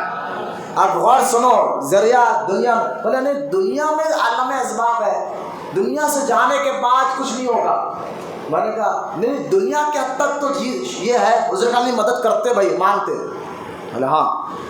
اب دیکھو وہاں بھی نیا سلسلہ چھوڑ، نہیں دنیا میں تو اللہ والے مدد کرتے، دنیا کے جانے کے بعد شرک ہو جاتا، ان سے مدد مانگا۔ میں نے کہا یہ کون سی لاجک تم سمجھا رہے ہو؟ جو چیز دنیا میں حرام ہو، دنیا سے جانے کے بعد وہ حرام ہو، حلال ہو جائے گی، ایسا ہوگا؟ جو چیز دنیا میں حرام ہے دنیا سے جانے کے بعد بھی حرام، دنیا میں حرام تو دنیا سے، جو چیز دنیا میں شرک ہے تو جانے کے بعد ہی شرک ہوگی۔ اگر دنیا سے جانے کے بعد ان کی مدد مانگنا شرک ہوتا تو مجھے بتائیے خود حضور فرما رہے ہیں صحابہ کا بھی عقیدہ تھا جب بھی مشکل آتی صحابہ کو وہ دورے دورے حضور کے مزار پر جاتے اور اللہ کی بارگاہ میں دعا کرتے، حضور کے وسیلے سے اللہ تعالیٰ صحابہ کی مشکلوں کو دور فرماتا تھا۔ کہنا آپ کے خبر میں جانے کے بعد ان کو وسیلہ نہیں بنا سکتے، ان کو ذریعہ نہیں بنا سکتے۔ میں نے کہا وسیلے کی کہاں ضرورت نہیں پڑے گی، اگر تم پڑھو، پڑھنے کے لیے استاد کی ضرورت ہے، کتاب بھی تو اپنی مرضی سے نہیں پڑھ سکتے، دنیا میں کتاب کیوں نہ ہو، اس کے لیے استاد اور ٹیچر کی ضرورت پڑتی ہے۔ اچھا سنیے، دنیا ہے نا، یہ دنیا میں تو، لیکن قیامت کا دن ہوگا، حساب اور کتاب کا دن ہوگا، وہاں ذرے ذرے کا، آپ نے نہیں پڑھا قرآن میں اللہ نہیں فرماتا کہ ذرہ ہی آ رہا ہے، یعنی ہر ذرے ذرے کا حساب ہوگا، ہر چیز کا حساب قیامت کے دن ہوگا۔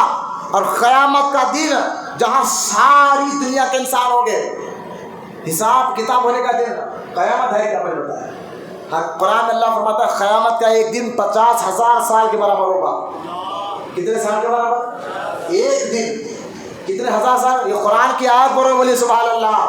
خدا کی قدرت بھی دیکھے، وہ دنوں کو پھیلا سکتا ہے، وہ رات کو چھوٹی نہیں کر سکتا ہے، دنوں کو پھیلا نہیں کر سکتا ہے، وہ ہر شے کے قادر ہے۔ وہ قیامت کا ایک دن 50,000 سال کے برابر ہوگا نا، وہاں حساب کتاب ہوگا۔ لیکن جو اہل ایمان ہے نا، ایمان والوں کے لیے وہی دن فرض نماز کے برابر کا ٹائم دکھے گا۔ جو ایمان والا ہوتا نا، جسے آپ کا نام فرض نماز کے لیے ٹائم لگتا نا، اتنا ٹائم لگے گا۔ لیکن جو دشمن ہو گئے، جو اللہ رسول کے، ان کے لیے تو وہ دن 50,000 سال کے برابر ہوگا، حساب کتاب ہوگا، حساب کتاب۔ آج مجھے ہمارے علماء نے بڑی پیاری بات کہی، قیامت کے دن کیا ہوگا؟ بولے حساب کتاب ہوگا۔ اللہ پوچھے گا جوانی کہاں گزاری، مال کہاں سے کمایا، کہاں خرچ کیا، کتنا علم حاصل کرا اور کہاں پر عمل کیا، کیسا عمل کیا، یہ ساری باتیں پوچھی جائے گی۔ لہٰذا قیامت کے دن حساب کتاب کا دن ہے۔ میں کہتا ہوں مجھے بتائے کہ یہ جو حساب ہم نیکی کر رہے ہیں، گناہ کر رہے ہیں، یہ فرشتے ہمارے کاندھوں پر جو بیٹھے ہوئے ہیں، جو ممکن نکیرین ہم کہتے ہیں، جس کو کرامن کاتبین کہتے ہیں، تو کرامن کاتبین، یہ تمہیں نیکی لکھنے والا فرشتہ، یہ گناہ لکھنے والا فرشتہ یہ لکھ رہا ہے، اسی لیے یہ ہر چیز لکھتا ہے، لکھتا ہے نہیں لکھتا۔ مجھے بتائیے فرشتے کیوں رکھے لانے؟ بولے تم کیا کرو کیا، لیکن مجھے آپ بتائیے بغیر فرشتوں کے بتانے سے بھی اللہ جانتا ہے یا نہیں جانتا ہمارے بارے میں؟ بولے نا سبحان اللہ۔ میں آپ کو ایک بات سمجھانے کی کوشش کر رہا ہوں، بغیر اللہ کے بتانے سے بھی اللہ، فرشتوں کے بتانے سے بھی، ایسا نہیں کہ فرشتے جا کر اللہ کو بولیں گے انہیں اتنی نیکیاں کرا، اتنے گناہ کا، تب اللہ کو معلوم ہے، ایسا نہیں ہے، ایسا نہیں ہے۔ اللہ بغیر فرشتوں کے بتانے سے بھی جانتا ہے کون جنتی ہے اور کون دوزخی ہے، کون جنتی ہے کون دوزخی ہے۔ ارے بھائی بغیر بتانے کے بھی جان سکتا ہے تو پھر فرشتوں کو رکھا کیوں؟ مطلب اس کے دربار کے آداب ہے۔ بادشاہ کے اپنے دربار کے آداب ہوتے ہیں نا، کہ نوکر کو رکھو، وہ جانتا ہے کہ کون آ رہا ہے لیکن پھر بھی پکار کر کو فلاں آدمی آ رہا ہے ملنے کے واسطے، لہٰذا یہ آداب ہے دربار کے۔ لیکن میں آپ کو سمجھانا یہ چاہتا ہوں، اللہ تعالیٰ بغیر فرشتوں کے بتانے سے بھی جانتا ہے کہ دوزخی کون ہے، جنتی کون ہے۔ بلکہ میں آپ کو یہ بتا دوں، ہمارے پیدا ہونے سے پہلے اللہ جانتا ہے کہ ہم جنتی ہے یا دوزخی، ہمیں بنانے سے پہلے اللہ جانتا ہے کہ ہم جنتی ہے یا دوزخی۔ جب اللہ ہر چیز کا جاننے والا ہے، اگر بغیر فرشتوں کے بھی بتائے، بغیر حساب کتاب کرے، فلاں کو جنت میں بھیجا دے اپنے فضل سے اور فلاں کو دوزخ میں بھیجا دے اپنے عدل سے، کون معاشرہ کر سکتا ہے؟ مجھے بتائیے۔ جنت قیامت کے دن کوئی نہیں، اللہ معاذ اللہ تو غلط فیصلہ کر رہا ہے، کوئی بول سکتا؟ اور کوئی کالی جھنڈی لے کر احتجاج کر سکتا؟ نہیں، کچھ نہیں کر سکتا۔ اللہ چاہتا اپنے فضل سے جس کو چاہے جنت میں بھیجائے، اور اللہ اپنے عدل سے جس کو چاہے دوزخ میں بھیجائے، کیونکہ اللہ خود سے جانتا ہے کہ کون جنتی ہے اور کون دوزخی ہے۔ لیکن ہم نے کہا مولا جب تو خود سے جانتا ہے پھر قیامت رکھی کیوں؟ تو جانتا ہے کہ کون جنتی ہے کون دوزخی ہے، ڈائریکٹ مرنے کے بعد کسی کو جنت، جس کو چاہے جنت میں بھیج دے، جس کو چاہے دوزخ میں بھیج دے، ہمیں تیرے انصاف پر پورا یقین ہے، تو کر دیتا، بات ختم ہو جاتی۔ لیکن قیامت رکھی کیوں؟ قیامت رکھی کیوں؟ سنو، اللہ کی جانب سے آواز ہے کہ میرے بندو، قیامت حساب اور کتاب کے لیے نہیں ہے، کون نیک ہے کون گناہ گار میں جانتا ہوں۔ قیامت حساب اور کتاب کے لیے نہیں ہے، قیامت مصطفیٰ کی شان و عظمت بتانے کے لیے ہے۔ محبوب میں اپنے عدل سے ایک بندے کو دوزخ کی طرف بھجاؤں گا، اور تو میرا محبوب ہے، تو آئے مجھے منوائے، پھر تیرے کہنے سے میں اس کو جنت میں بھجاؤں گا۔ ارے جب ایسا ہوگا تبھی تو سارے لوگ دیکھیں گے تجھے، یہ مقام اور مرتبہ مقام محبوب میں دیکھیں گے کہ تیرا مقام کیا ہے، تیرا مرتبہ کیا ہے، اور اللہ کا تو کیسا محبوب ہے۔ قیامت کے محبوب کی محبوبیت دکھانے کے لیے حساب۔ خیر میں آپ کو بتانا چاہتا ہوں، قیامت کا دن ہوگا، حدیث پاک میں آتا ہے ہر کوئی نفسی نفسی ہوگا، ماں بیٹے سے بھاگے گی، بیٹا ماں باپ سے بھاگے گا، یہاں تک حدیث پاک ہے، غور سے سنیں حدیث کو، حدیث پاک ہے کہ ایک عورت ایک نیکی کے لیے بھی ترسے گی۔ ماں اپنے شوہر سے آ کر کہے گی کہ تو میرا شوہر ہے، میرے لیے سب کچھ کرتا تھا، جنت میں جانے کے لیے مجھے ایک نیکی چاہیے، دے دے میں جنت میں چلے آؤں گا۔ وہ شوہر کہے گا نہیں جاؤ میرے پاس نہ، پہلے میں میرے پریشان ہوں کہ میرے نیکیاں کم ہے، تو گناہ زیادہ ہے، تو میں کیا کروں؟ پھر وہی ماں بیٹے سے پوچھے گی مجھے ایک نیکی دے دے، صرف ایک نیکی لے کر جنت میں مجھے چلے جانا ہے، تو ایک ایک نیکی کے لیے لوگ ترسیں گے، یہاں تک کہ سارے لوگ جب دیکھیں گے حساب کتاب ہو رہا ہے، اللہ کو منوانا ہے، تو مجھے بتائیے سارے لوگ، خدا اپنی شان کے مطابق جلوہ فرما ہے، خدا کی عدالت لگی ہوئی ہے، قیامت کا دن ہوگا۔ میں آپ کو یہی تو سمجھانا چاہتا ہوں مسلمانوں، قیامت کا دن حساب کتاب بعد میں ہوگا، ذریعے کو پہلے ڈھونڈا جائے گا، بولو نا محبت سے سوال ہے، وسیلے کو پہلے ڈھونڈا جائے گا، سارے لوگ آدم علیہ السلام کے پاس جائیں گے، حدیث ہے بھائی، صحیح حدیث ہے، سارے لوگ جا کر کہیں گے اے آدم علیہ السلام آپ اللہ سے کہیے اور اللہ کو راضی کروائیے۔ آدم علیہ السلام کہیں گے بھائی آپ جاؤ واپس، میں کچھ نہیں بول سکتا، میں تو وہ ایک غلطی کرا تھا نا، اس کے لیے ابھی خوف ہے۔ یہ انبیاء کی عاجزی ہے، انبیاء جانتے کہ آج کس کی چلنے والی ہے، لہذا آدم علیہ السلام کہیں گے اذهبوا الى غیری، تو موسیٰ کے پاس جاؤ۔ سارے لوگ موسیٰ علیہ السلام، یعنی حساب کتاب بعد میں اور مددگار کو پہلے تلاش کیا جا رہا ہے، لہذا اللہ کو منوائے، وسیلہ تو وہاں پر بھی ہے قیامت کا دن، سارے لوگ موسیٰ علیہ السلام کے پاس جائیں گے، موسیٰ علیہ السلام کہیں گے اذهبوا الى غیری، تو کسی اور کے پاس جاؤ، میں بھی کچھ نہیں کر سکتا۔ ارے بھئی آپ اللہ سے بات کرتے تھے، آپ کلیم ہیں، حدیث پاک میں آتا ہے کہ رحمت کونین صلی اللہ علیہ وسلم ارشاد فرماتے موسیٰ علیہ السلام اللہ سے ایسی بات کرتے تھے، اس انداز میں بات کرتے تھے، لاڑ اتنا تھا موسیٰ علیہ السلام کو اللہ سے، اور اللہ کو بھی موسیٰ علیہ السلام سے محبت اتنی تھی کہ حدیث پاک میں آتا ہے دیکھنے والے دیکھ کر اگر سمجھنے والے سے کہ کون ہے جو اللہ سے لڑ رہا، یعنی بات اللہ سے ایسی کرتے تھے کہ حضور فرماتے سمجھنے والا تو یہ سمجھتا تھا کہ یہ اللہ سے لڑ رہے ہیں، بلکہ لڑ نہیں ہوتا تھا، وہ اللہ کے سامنے ان کا لاڑ تھا، اللہ کے سامنے کی ناز تھا، وہ پیار تھا، اور اللہ نے ان کے ناز کو چھیڑا۔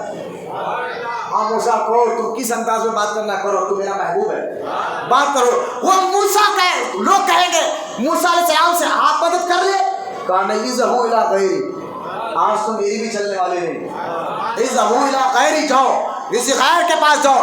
ارے بھائی اتنا لاڑ تھا اللہ سے، بولے آج نہیں چلے گی، اتنا پیار تھا اللہ سے، کہا آج نہیں چلے گی، اللہ کو تو بھائی یہ بات پسند کرتا تھا، آج نہیں چلے گی، تو کسی اور کے پاس جاؤ۔ ابراہیم علیہ السلام کے پاس جائے گا، ہر نبی کے پاس ساری قوم پھرے گی، اور یہاں تک کہ عیسیٰ علیہ السلام کے پاس جائے گے، تو عیسیٰ علیہ السلام بھی کہے گے اذهبوا الى غیری، اذهبوا کیا ہو رہا ہے، بہت سبحان بالکل، لیکن اس کو ادب سے سننا چاہیے، ادب سے سننا چاہیے، ٹھیک ہے، بولنا نہیں، بیٹھے تو چلو، کبھی ایک جذبہ ہے، ایک ادب سے بولنا چاہیے، کسی عالم کی تقریر میں یہ بولنے کی اجازت نہیں ہے، محبت اپنی جگہ دل میں، لیکن بولنا نہیں، عالم کے سامنے نہیں بولنا، ٹھیک ہے۔ اب لہٰذا حضرت عیسیٰ علیہ السلام کے پاس لوگ جائیں گے، وہاں پر بھی اذهبوا الى غیری آئے گا، وہاں عیسیٰ علیہ السلام کہیں گے ہاں میں آج تمہیں بتا دیتا ہوں، جس کی آج سنے جائے گی وہ کملی والے آقا محمد رسول اللہ کی ذات مبارکہ ہے۔ سارے لوگ جب حضور کے پاس جائیں گے تو حضور کہیں گے انا لہا انا لہا انا لہا، ہاں آج میری ہی سنے جائے گی، میرا رب میری لاج رکھنے والا ہے۔ میں آپ کو سمجھانا ہی چاہتا ہوں، قیامت کے دن حساب کتاب بعد میں ہوگا، لیکن وسیلہ پہلے تلاش کیا جائے گا۔ اگر محبت ہے نا حضرت آپ کو بھی داڑھی رکھنے والے بنو، بولو انشاءاللہ۔ نماز کرتا پائجامہ پہننے والے ہو، خالی حضور کے معاشرے پہ داڑھی کٹانے سے نہیں چلے گا، عشق کا ثبوت بھی دو پھر۔ حضور بچائیں گے، بچائیں گے، ضرور بچائیں گے، ضرور بچائیں گے، لیکن یہ کون سا دعویٰ ہے کہ محبت کا دعویٰ ہو چہرے پہ داڑھی نہ ہو، محبت کا دعویٰ ہو کرتا پائجامہ نہ ہو، محبت کا دعویٰ ہو سنت پہ عمل نہ ہو؟ یہ محبت نہیں، یہ دھوکہ ہے۔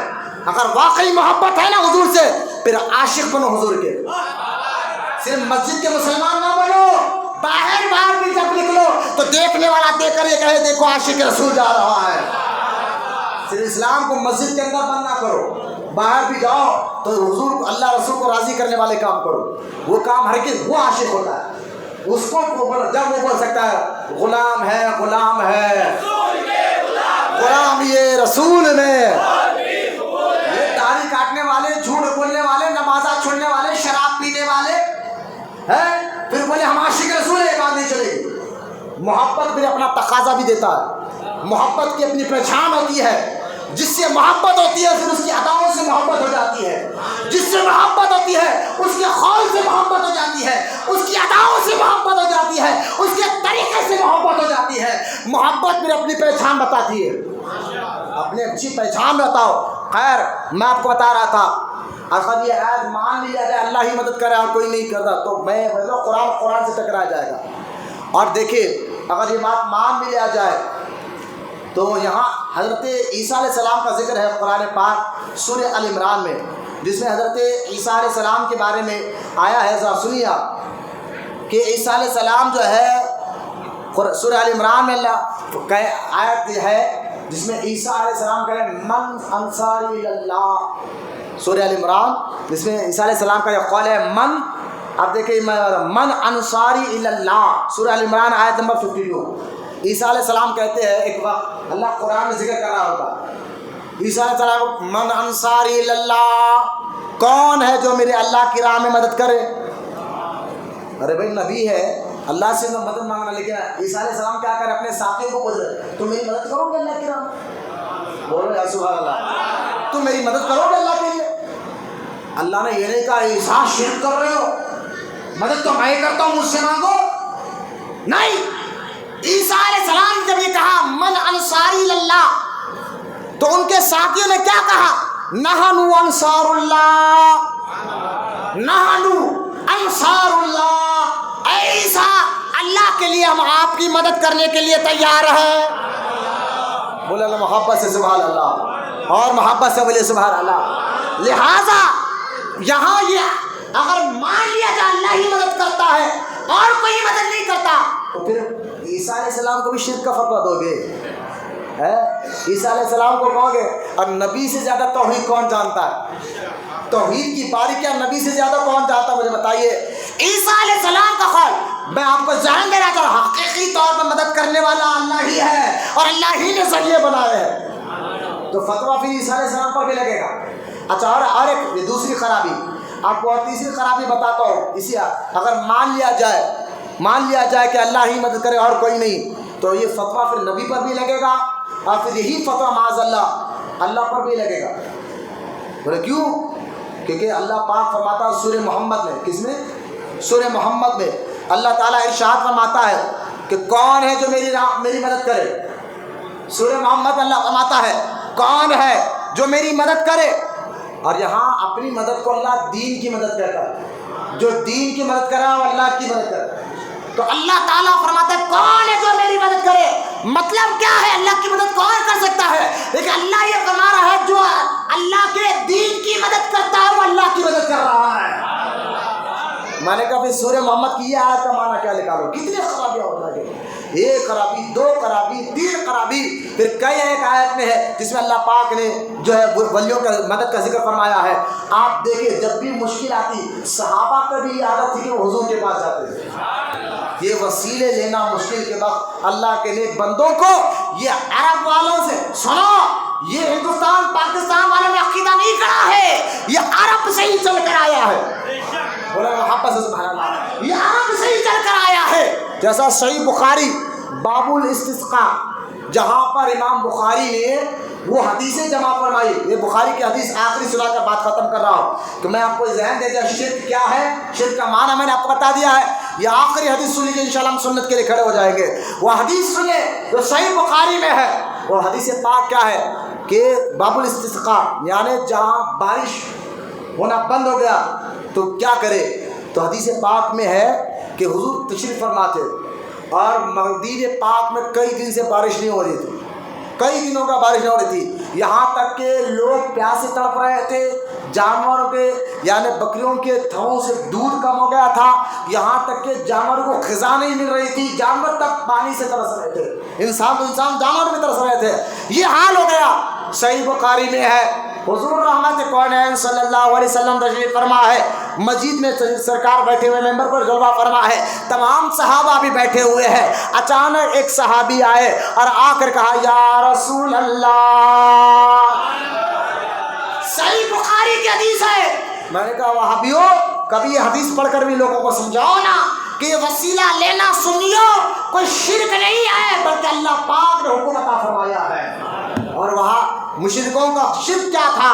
مشرکوں کا شرک بتوں کی عبادت بھی تھی, وسیلہ بھی تھا. اور ہم اہل ایمان بزرگوں کی عبادت نہیں صرف وسیلہ مانتے ہیں, عبادت صرف اللہ کی کرتے ہیں. لہذا اب وہ صحابی آئے اور کہا یا رسول اللہ آقا آپ بے سہاروں کے سہارا ہے.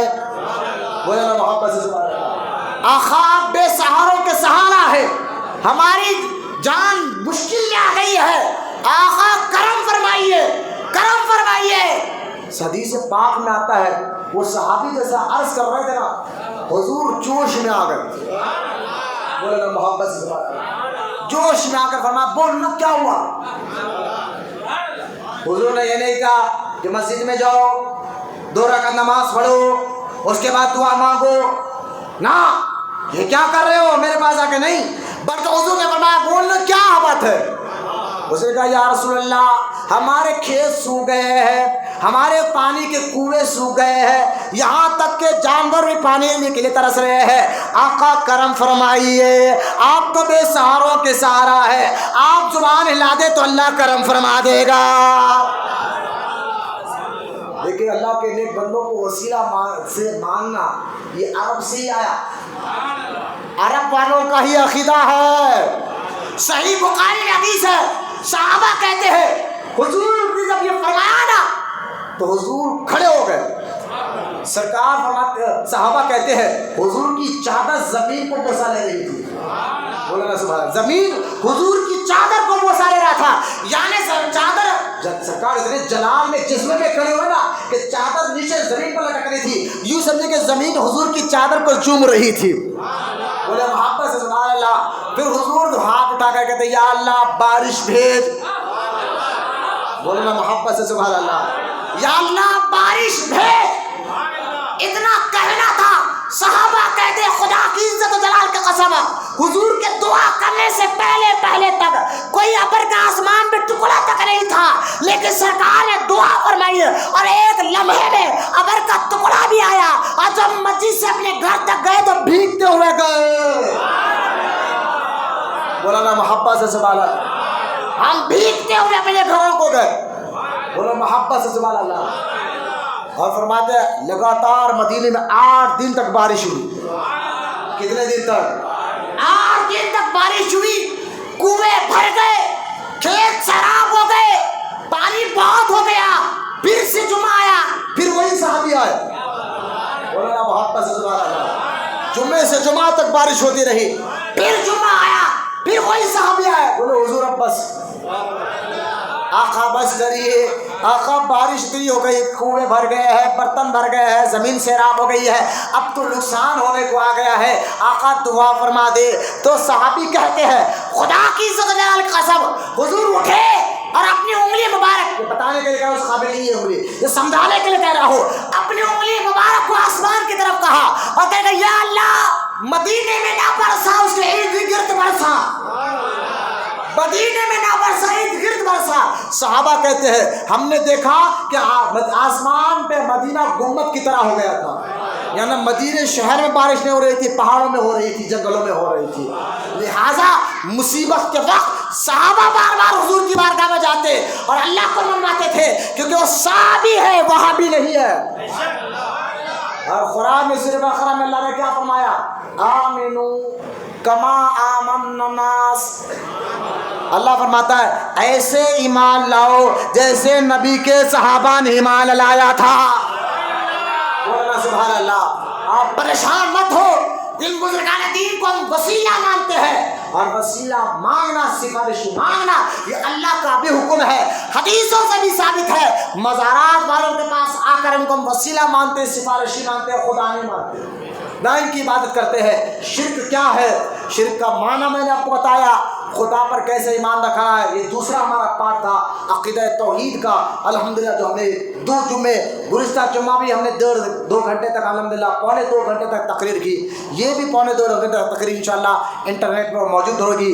اب یہ تو توحید کے بارے میں الحمدللہ، کیونکہ توحید جتنا مضبوط ہوگی انشاءاللہ آپ کا ایمان اتنا مضبوط ہوگا.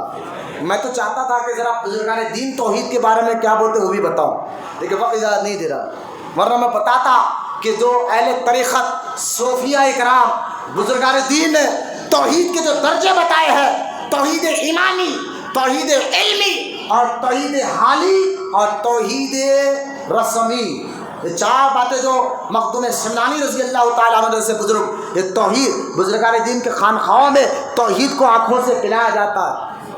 بولو نا محبت سے. اس سے ہوتا کیا ہے؟ بس جب بندہ اس بات پر یقین ہو جاتا ہے کامل 100% کہ نفع و نقصان، تو نہ اس کو کسی چیز کا ڈر ہوتا ہے نہ خوف ہوتا ہے.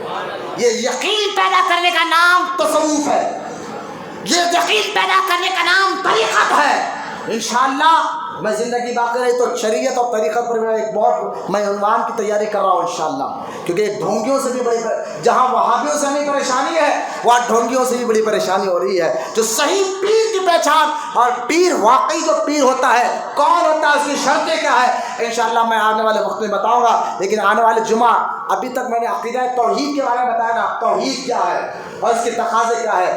انشاءاللہ اگر زندگی باقی رہی، اگر آپ یقیناً علم حاصل کرنے کے آپ کے دل میں لالچ ہے، ہونا بھی چاہیے، علم حاصل کرے، ایمان اور عقیدہ مضبوط کرے، تو آپ اول وقت میں پونے 1 کو آ جائے.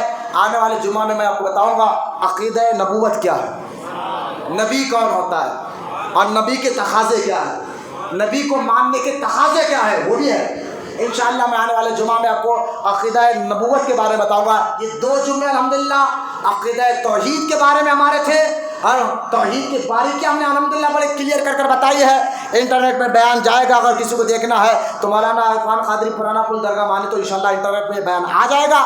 آنے والے جمعہ میں نبی کون ہوتا ہے اور نبی کے تقاضے کیا ہیں، انشاءاللہ وہ آنے والے جمعہ میں زندگی باقی بتاؤں گا. پھر اس کے بعد ولی کون ہوتا ہے، ضروری ہو گیا ولیوں کی پہچان بھی آپ کو بتایا جائے. صوفی کا معنی کیا ہے، طریقت کا معنی کیا ہے، تصوف کا معنی کیا ہے، کس کو تصوف کہتے ہیں. خالی قوالی بجانا، کھانا کھلانے کا نام تصوف نہیں ہے.